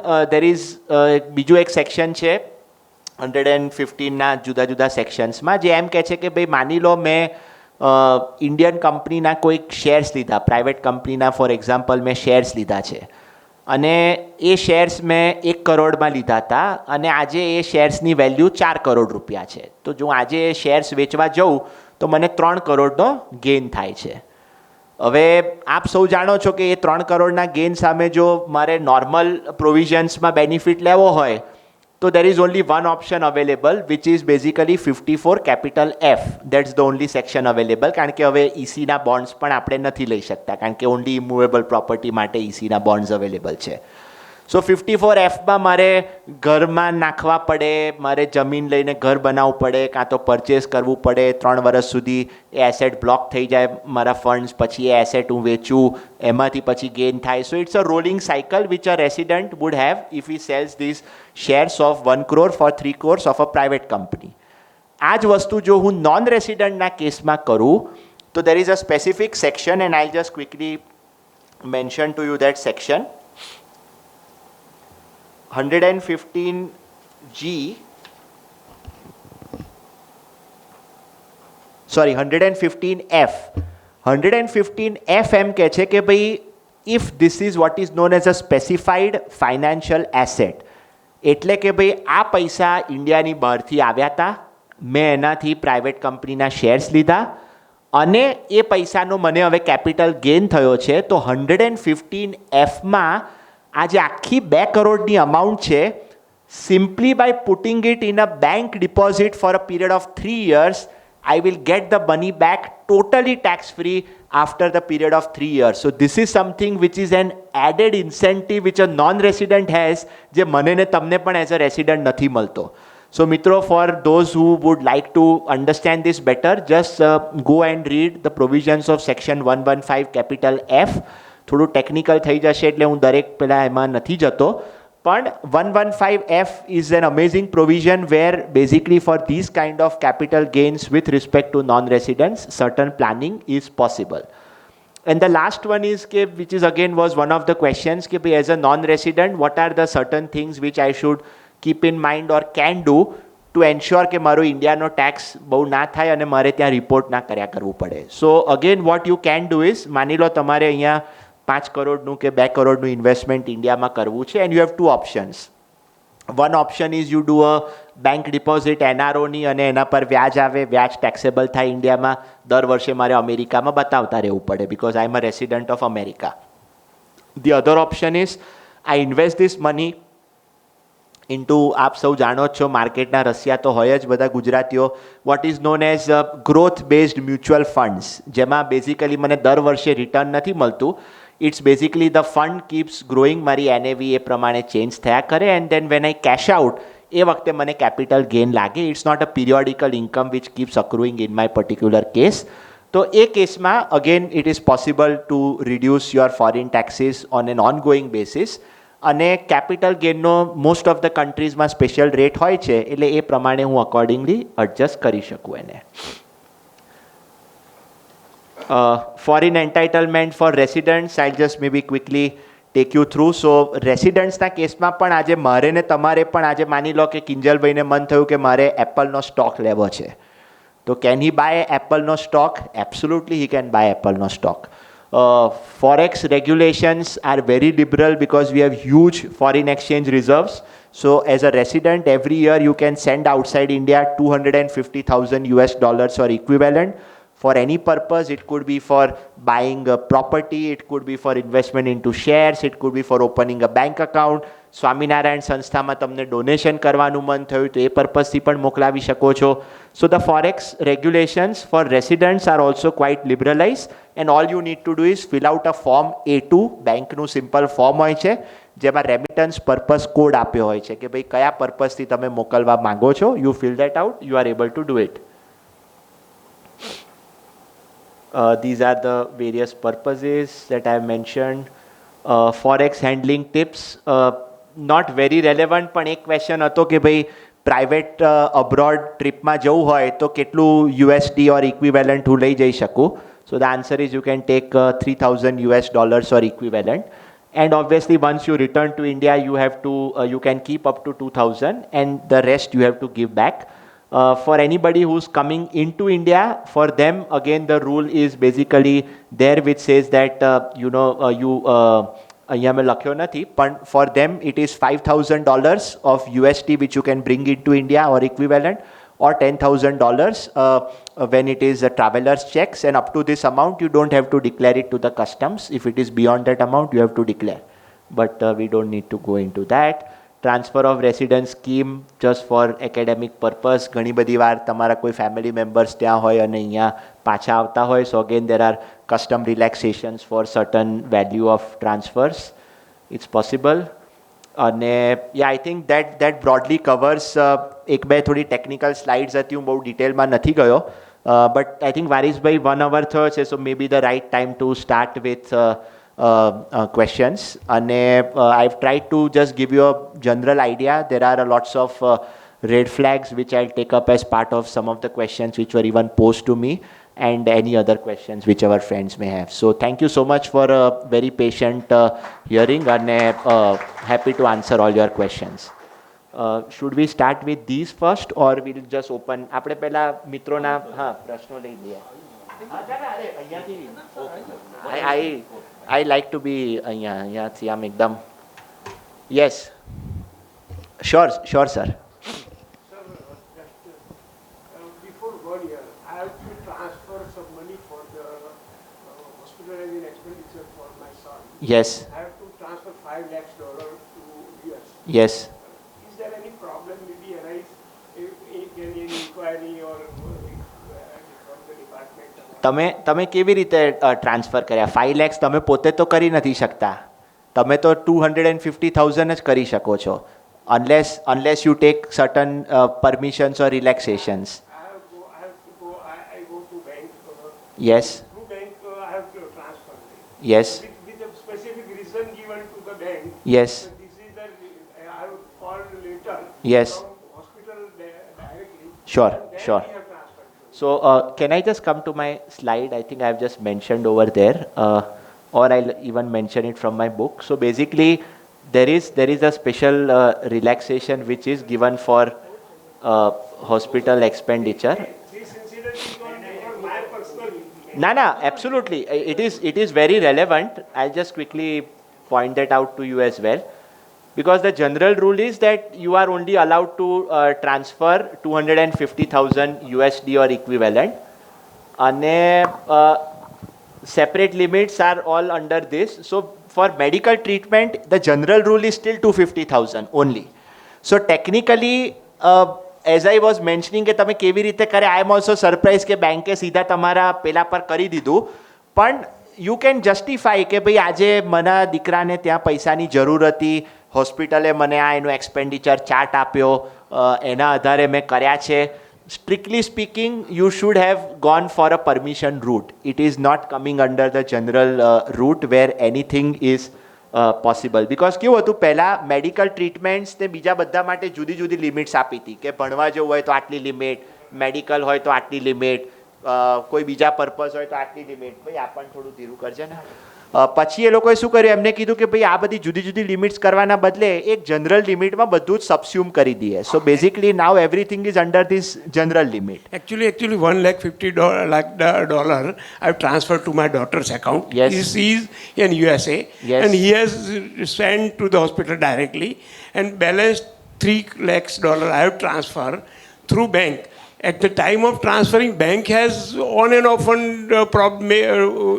deny કે ભાઈ એ તમને notice આવશે, આમ થશે તેમ. પણ that was my urgent problem. Within a week, I have to finish the thing. I'll be very practical. Income taxમાં મને કોઈ as such વાંધો નથી, because it's all happened through banking challenge. However, technically, ફેમામાં or RBIમાં this is not strictly allowable. તમારે બેંકને તમે request કરીને થઈ ગયું છે.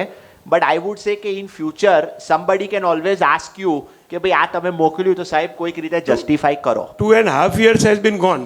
Still yet there is no notice. આ કેવું છે કે ભાઈ Just have to પેલા ભાઈએ મેં ના have to કીધું, make a query clear. ચરોતરવાળા ભાઈએ મને પૂછ્યું કે સાહેબ હમણાં જ મહિના પહેલા એગ્રીકલ્ચરલ લેન્ડ લઈ દીધી છે અને મામલતદારે કશું પૂછ્યું નથી, તો મેં એમ જ કીધું કે તો પછી સભામાં શું કરવા ડિસ્કસ કરો છો. આ એના જેવી વસ્તુ છે. But sorry, ના પરફેક્ટ છે સાહેબ.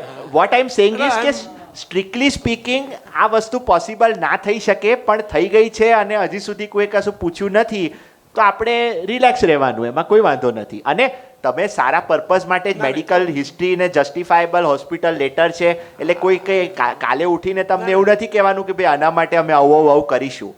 પણ as I pointed out, it's not permissible otherwise.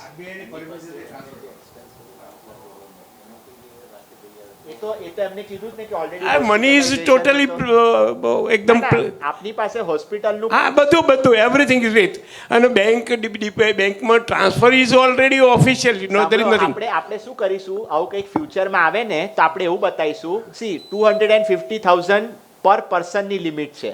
તો આપણે એમ કહીશું કે ભાઈ મેં 2.5 લાખ આપ્યા, મારા વાઈફે 2.5 લાખ આપ્યા. That has been done. That has been done. Three persons have transfer or different persons. તો પછી ક્યાં વાંધો છે સાહેબ? તમે એ તો બોલ્યા જ નહીં સૌથી પહેલા કે 3 જણાએ.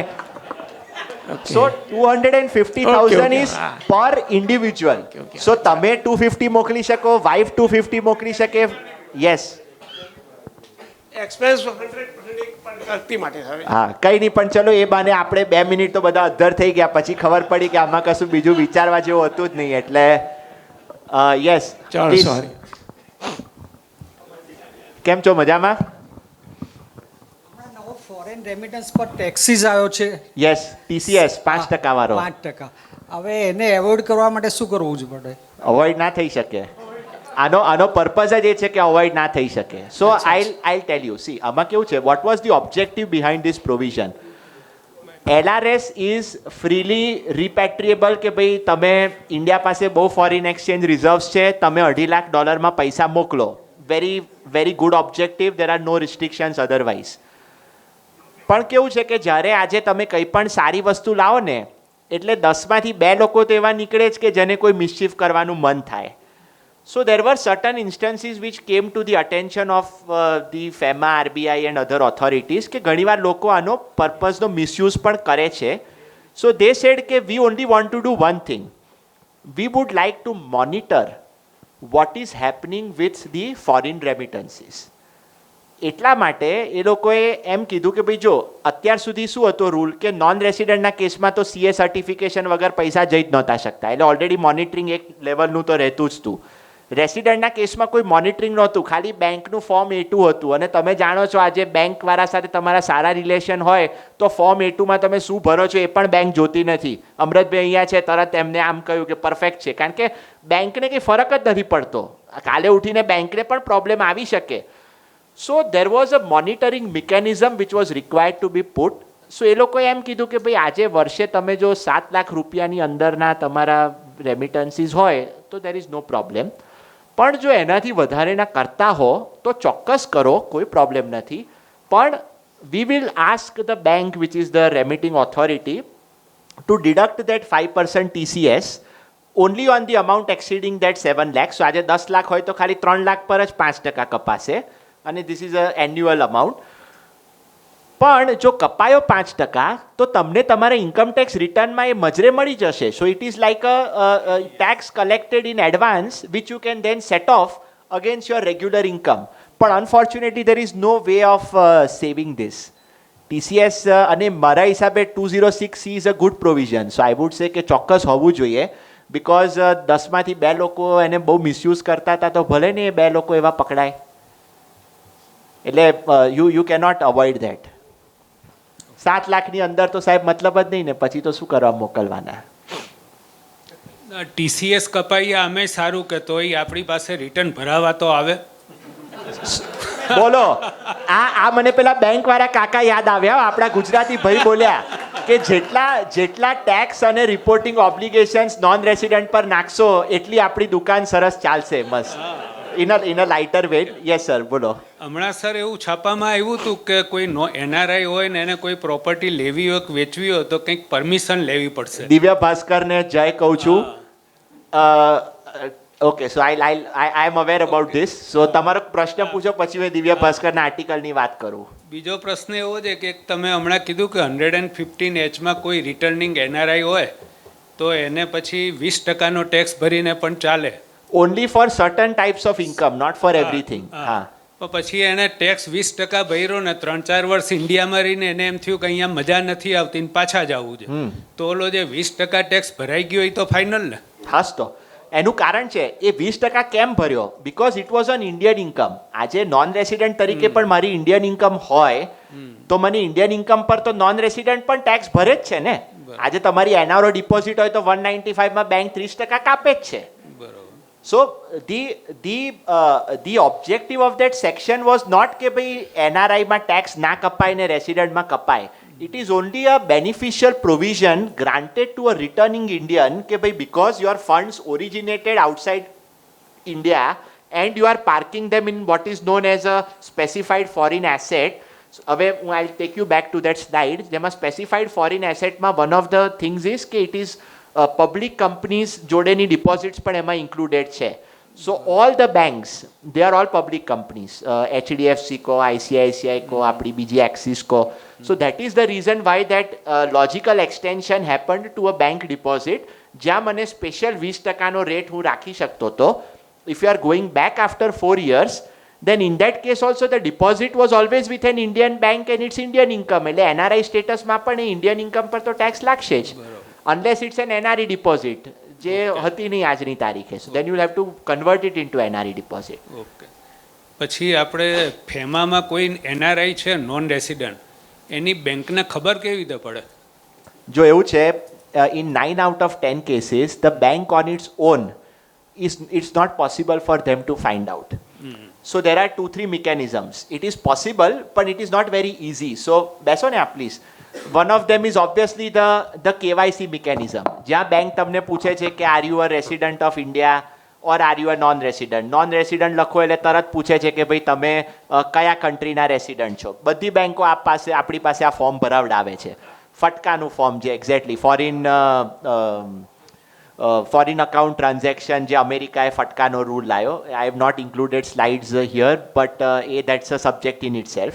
So એમાં બેંક આપણને પૂછાવે છે. Otherwise, the easier way to do it is usually what people do is they give a letter to the bank કે ભાઈ આજે હું અહીંયા રહેતો હતો, હવે મારું ગ્રીન કાર્ડ આવ્યું છે, હું અમેરિકા સ્થાયી થઈ ગયો છું, આ મારું ગ્રીન કાર્ડની કોપી, આ મારું ત્યાંનું લોકલ જે પણ એડ્રેસ કે કંઈ છે એના આધારે bank will redesignate your ordinary savings account into NRO. એ જ અકાઉન્ટ નંબર રહેશે, ખાલી RO નું NRO થઈ જશે અને you can additionally open a NRE account. Once you are back, you again convey to the bank કે ભાઈ now I am back for good.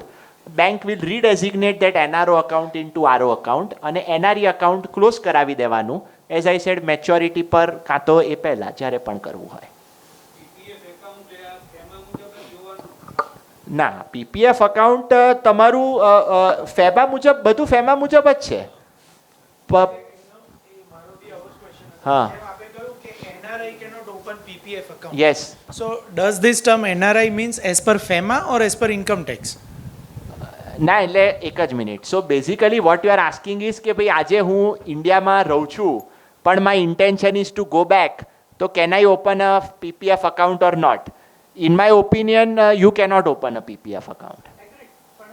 So physical stay does not matter. Yes.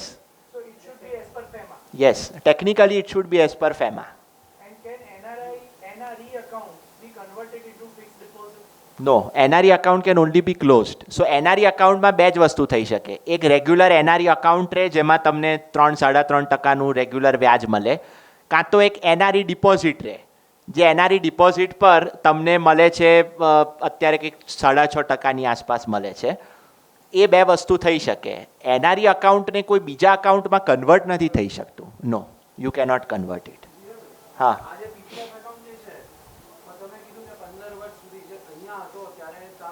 Yes yes. હવે એ 15 વર્ષ સુધીમાં એ ત્યાં transfer થઈ ગયો, green card holder થઈ ગયો. હવે એના ફાધર એમ કહે છે કે હું એના પીપીએફ એકાઉન્ટમાં અહીંયા રૂપિયા ભરતો રહું, એલાઉડ હે? અકાઉન્ટ કોનું છે? હા સાહેબ, એ જ છે ને, બધા કરે છે એટલે જ તો ગાઈડ કરીએ છીએ કે ના કરો.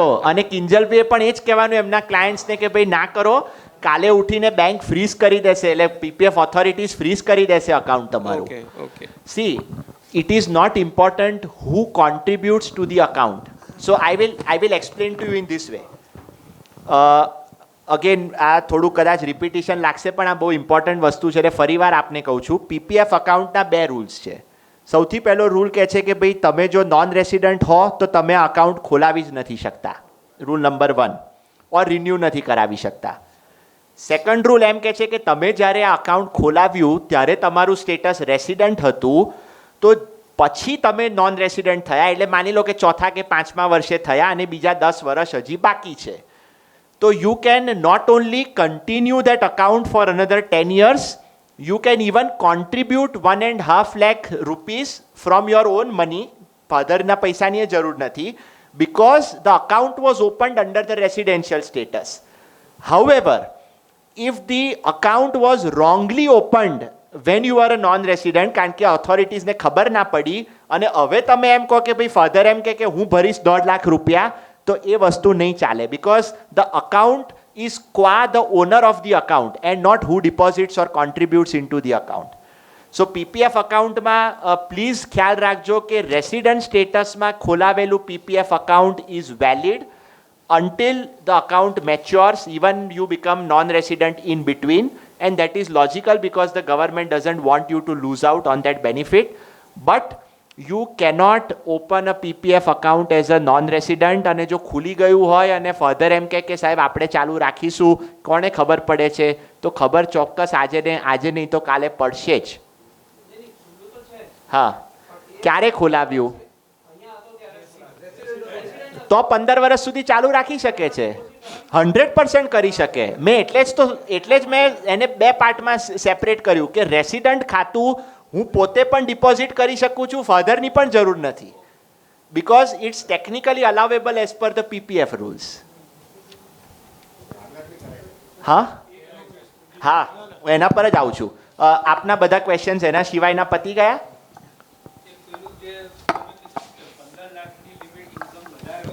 હા હા હા, yes, absolutely. ના, total income. So if you look at the language of section 6, અહીંયા લખી નથી, it talks about the term total income, and total income always means gross total income. It is not after deductions. અને NRI external એકાઉન્ટમાં તો foreign remittance જ આવવું જોઈએ ને, કે ઇન્ડિયન રૂપીસમાં ઇન્ડિયામાં આવી શકે only from NRO account. So NRO to NRI transfer થઈ શકે, બાકી ફોરેન રેમિટન્સ આવે. Okay, thank you. વેલકમ. હવે ખબર પડી ને કેમ મેં અડધો કલાક વહેલું પતાવી દીધું સેશન. એક મિનિટ, એમનો એક પહેલો ક્વેશ્ચન છે, લઈ લઉં. સો આજે દિવ્ય ભાસ્કરનો આર્ટિકલ આવ્યો તો, it's incorrect article, first of all, for a couple of reasons.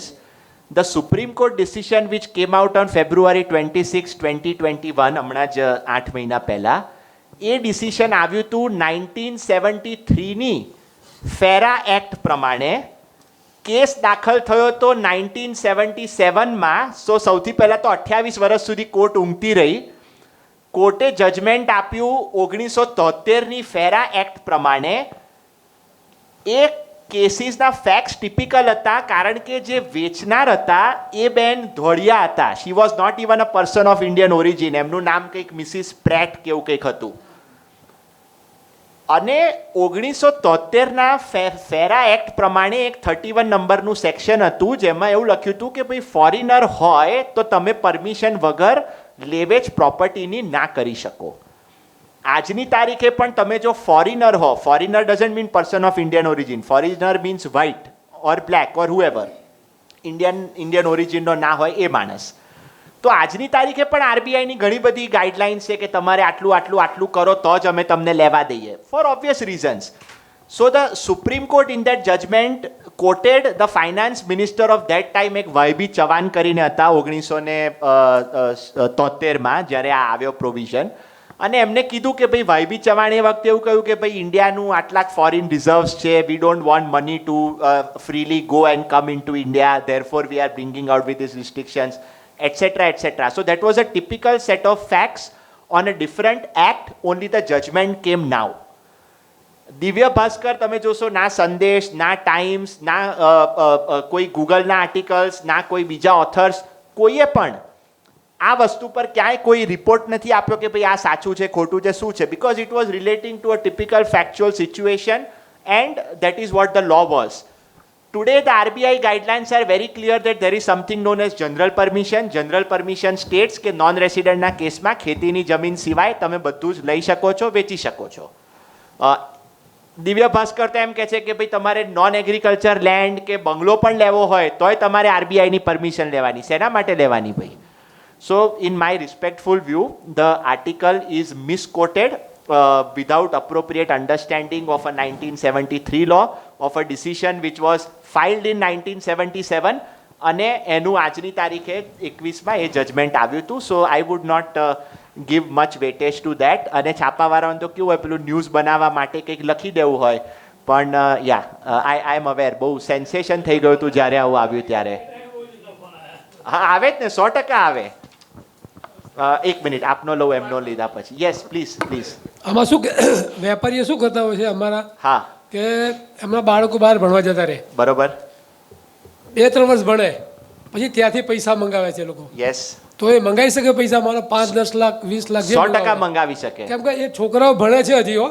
પણ એમની પૈસા કોના છે? છોકરાઓના જ છે ને. છોકરાઓ ત્યાં કમાય તો કમાયેલા પૈસા તો મોકલી જ શકે. શું ના કરી શકો એ કહું. હા, હું ભણું છું, મારી કોઈ સ્ટાઇપન્ડની, જેને ભણતી વખતે જે ઇન્કમ કમાઈએ એને જનરલી સ્ટાઇપન્ડ ઇન્કમ કે એવી ટાઈપનું આપણે ઇન્ટર્નશીપ ઇન્કમ કે જે પણ તમે કહો, એ ઇન્કમના પૈસા મોકલું તો કોઈ પ્રોબ્લેમ નથી, હું મોકલી શકું છું. Because that is there capital which is coming in to India. શું નથી કરી શકતો?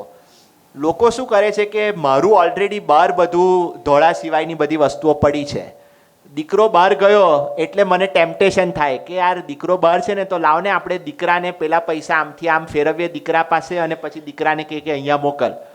Indian authorities can always ask you for a justification કે ભણતા છોકરા પાસે $2 લાખ કેવી રીતે આવ્યા.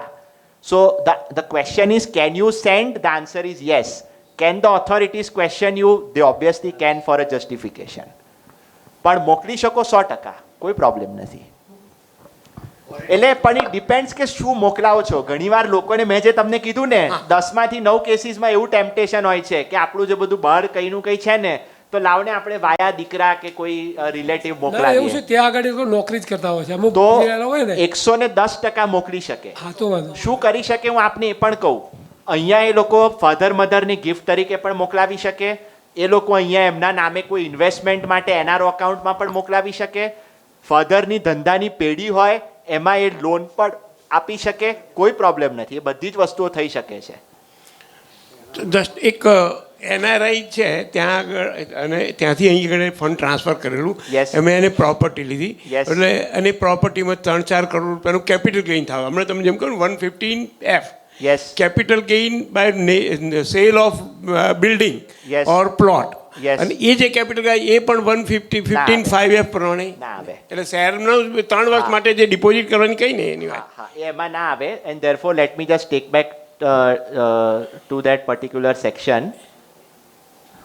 It would be easy for you to 115F. understand.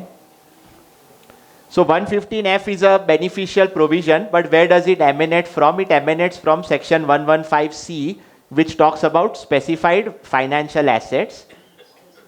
So તમે જોશો ને તો specified financial or foreign exchange asset જેને કહીએ એમાં એ લોકોએ આપેલું છે કે ભાઈ shares in an Indian company, debentures by a public company, deposits with a public company, જે મેં બેંકોની વાત કરી, HDFC, એક્સિસ, કોઈ પણ હોય, central government securities and any other notified assets જે એઝ યુઝ્યુઅલ આજની તારીખ સુધી નોટિફાઈ નથી થઈ.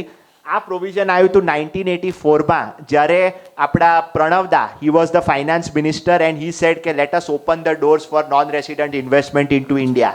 સો he came out with certain special provisions.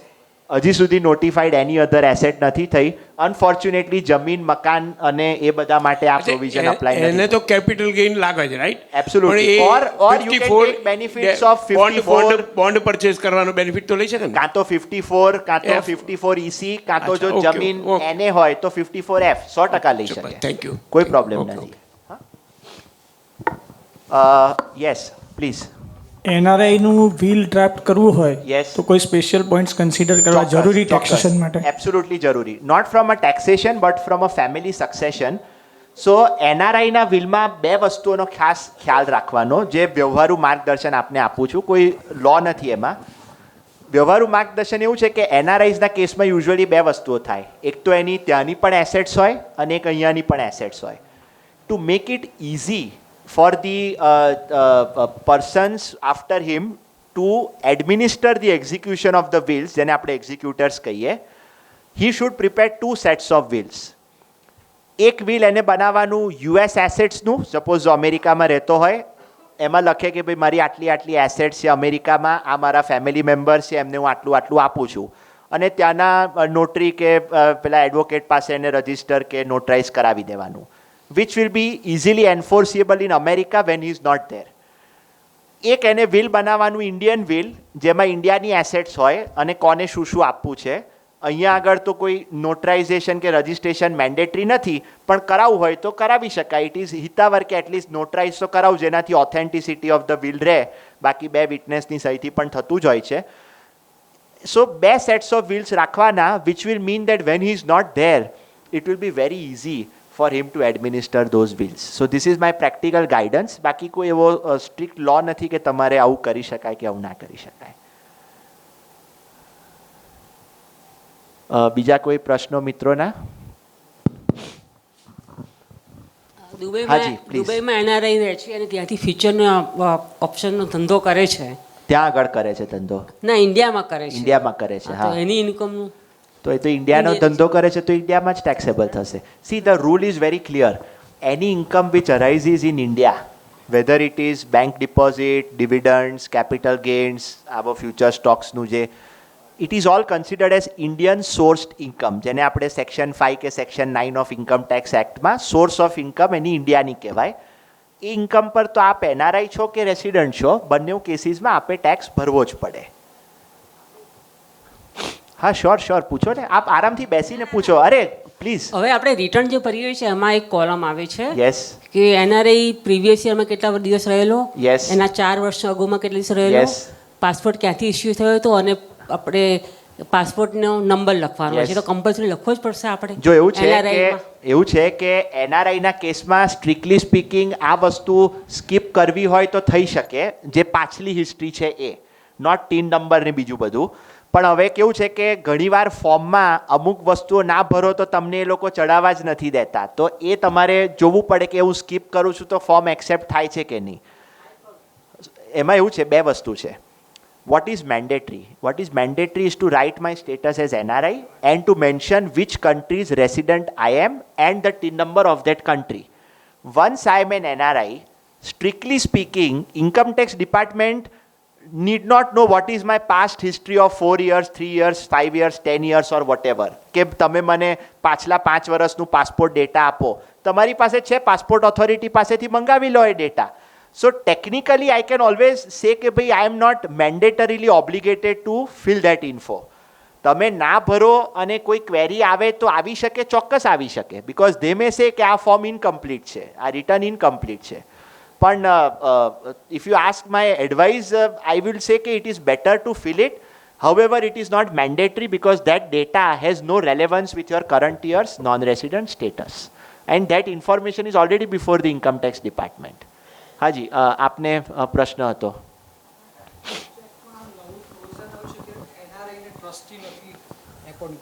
શેમાં નથી કરી શકાતા? કોઈ બી ટ્રસ્ટી એનઆરઆઈ ના હોવો જોઈએ તો નહીં રાખવાનો.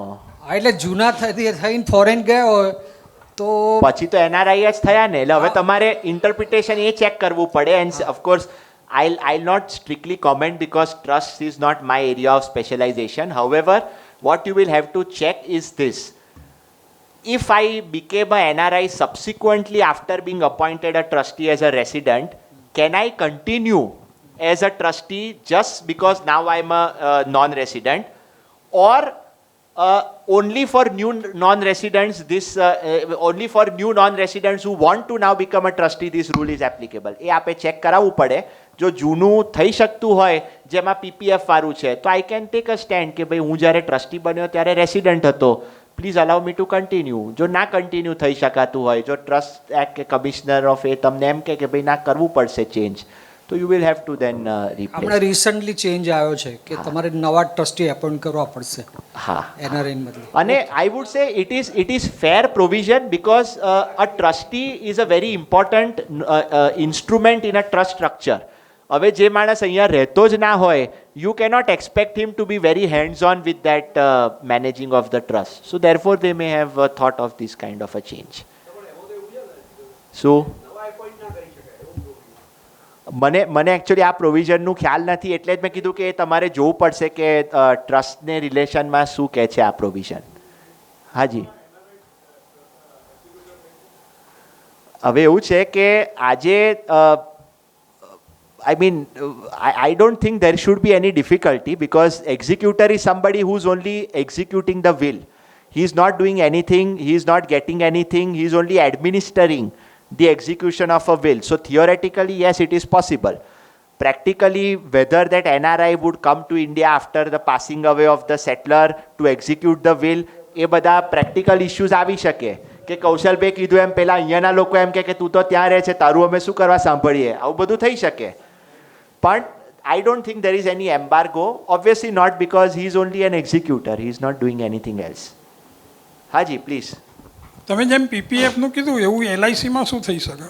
જે લોકો એલઆઈસીમાં તો પોલિસી મેચ્યોર થાય ત્યાં સુધી તમે રાખો છો. જે લોકો રેસિડેન્ટમાં એલઆઈસી ઉતરાઈને ગયા હોય, ધારો કે ટર્મ ઇન્સ્યોરન્સ અને બરાબર છે, 30-35 વર્ષની પોલિસી હોય તો પાકે ત્યારે પૈસા ભલે તમને. કેટલા બધા નોન રેસિડન્ટ્સના કેસમાં એવું હોય છે. ઇન્સ્યોરન્સનું પ્રીમિયમ અહીંયાથી ભરી શકે, 100% ભરી શકાય, કોઈ પ્રોબ્લેમ નથી. આઈ ટેલ યુ પીપીએફમાં કેમ પ્રોબ્લેમ છે, because the PPF act specifically prohibits you from doing this. એલઆઈસીમાં મેં જ્યારે પોલિસી લીધી પછી હું નોન રેસિડન્ટ થયો તો તમે પ્રીમિયમ જેટલું મારું ભરવાનું હોય તમે મારા અકાઉન્ટમાંથી કે કોઈ બીજાના થકી તમે ચોક્કસ કરી શકો છો. અને લોકો પાકે ત્યારે પૈસાએ મળતા હોય છે એમને, ભલે નોન રેસિડન્ટ હોય. એલઆઈસી વાળા એવું કોઈ ડિસ્ટિંક્શન નથી કરતા કે તમે નોન રેસિડન્ટ છો તો પૈસા નહીં આપીએ.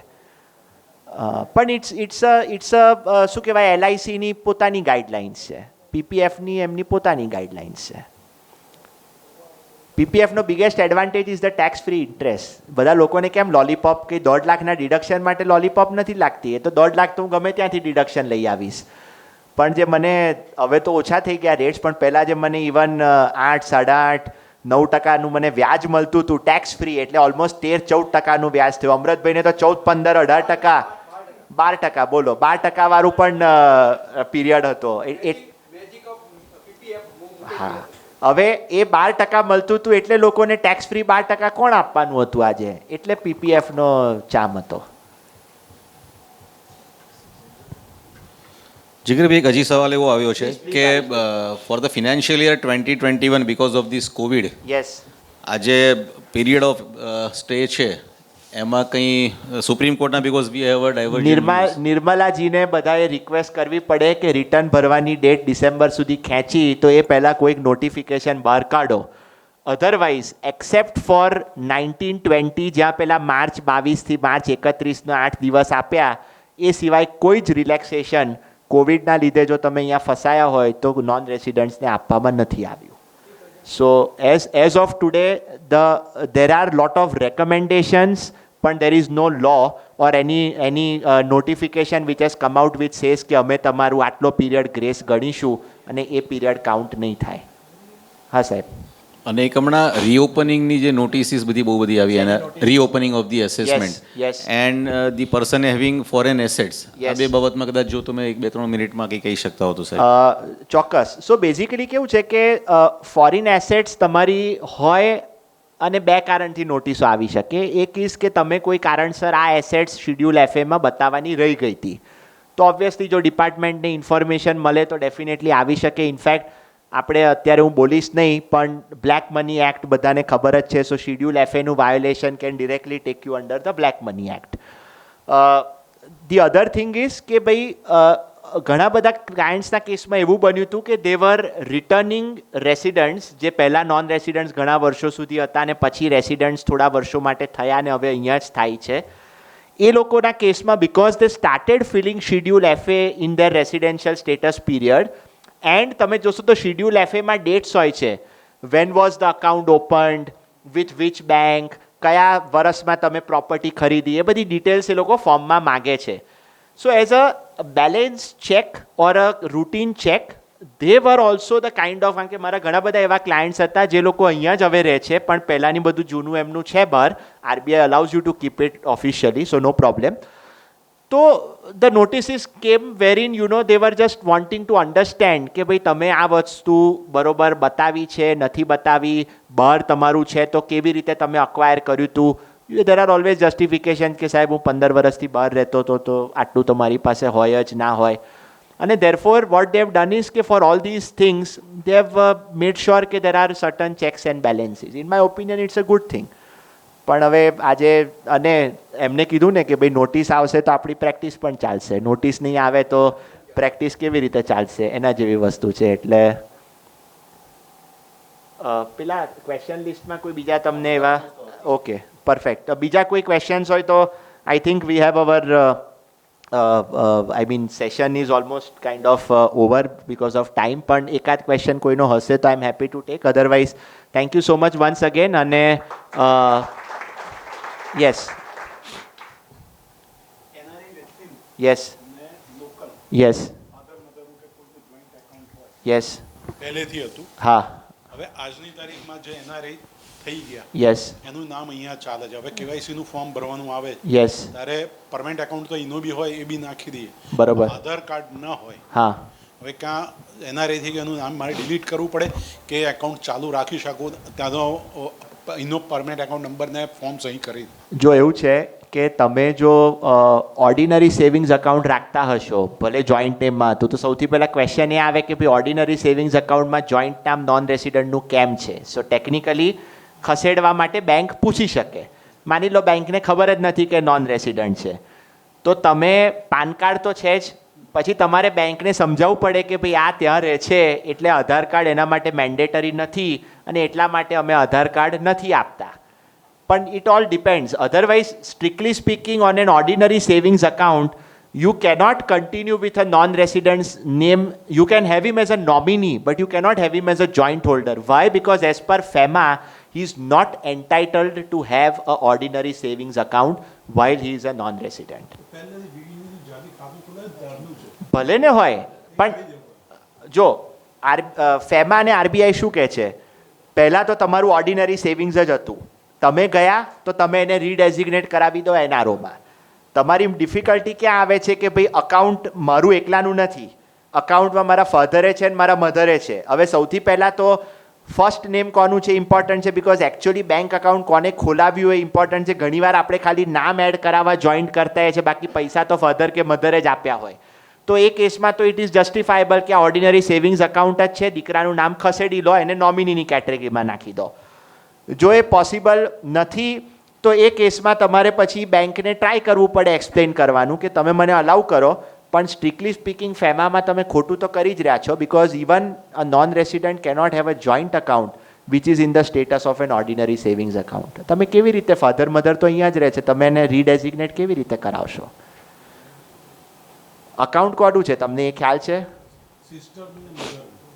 બેઉ ત્યાં રહે છે અને ખોલાવ્યું તું મધરે પોતાના પૈસાથી. સો આઈ વુડ સજેસ્ટ કે નામ ખસેડી લેવું જોઈએ, unless bank allow. To express our gratitude and mark of appreciation, I would now request our past president, Rasilaben, to present a memento to our speaker, Shri Jigar Bhai. Madam.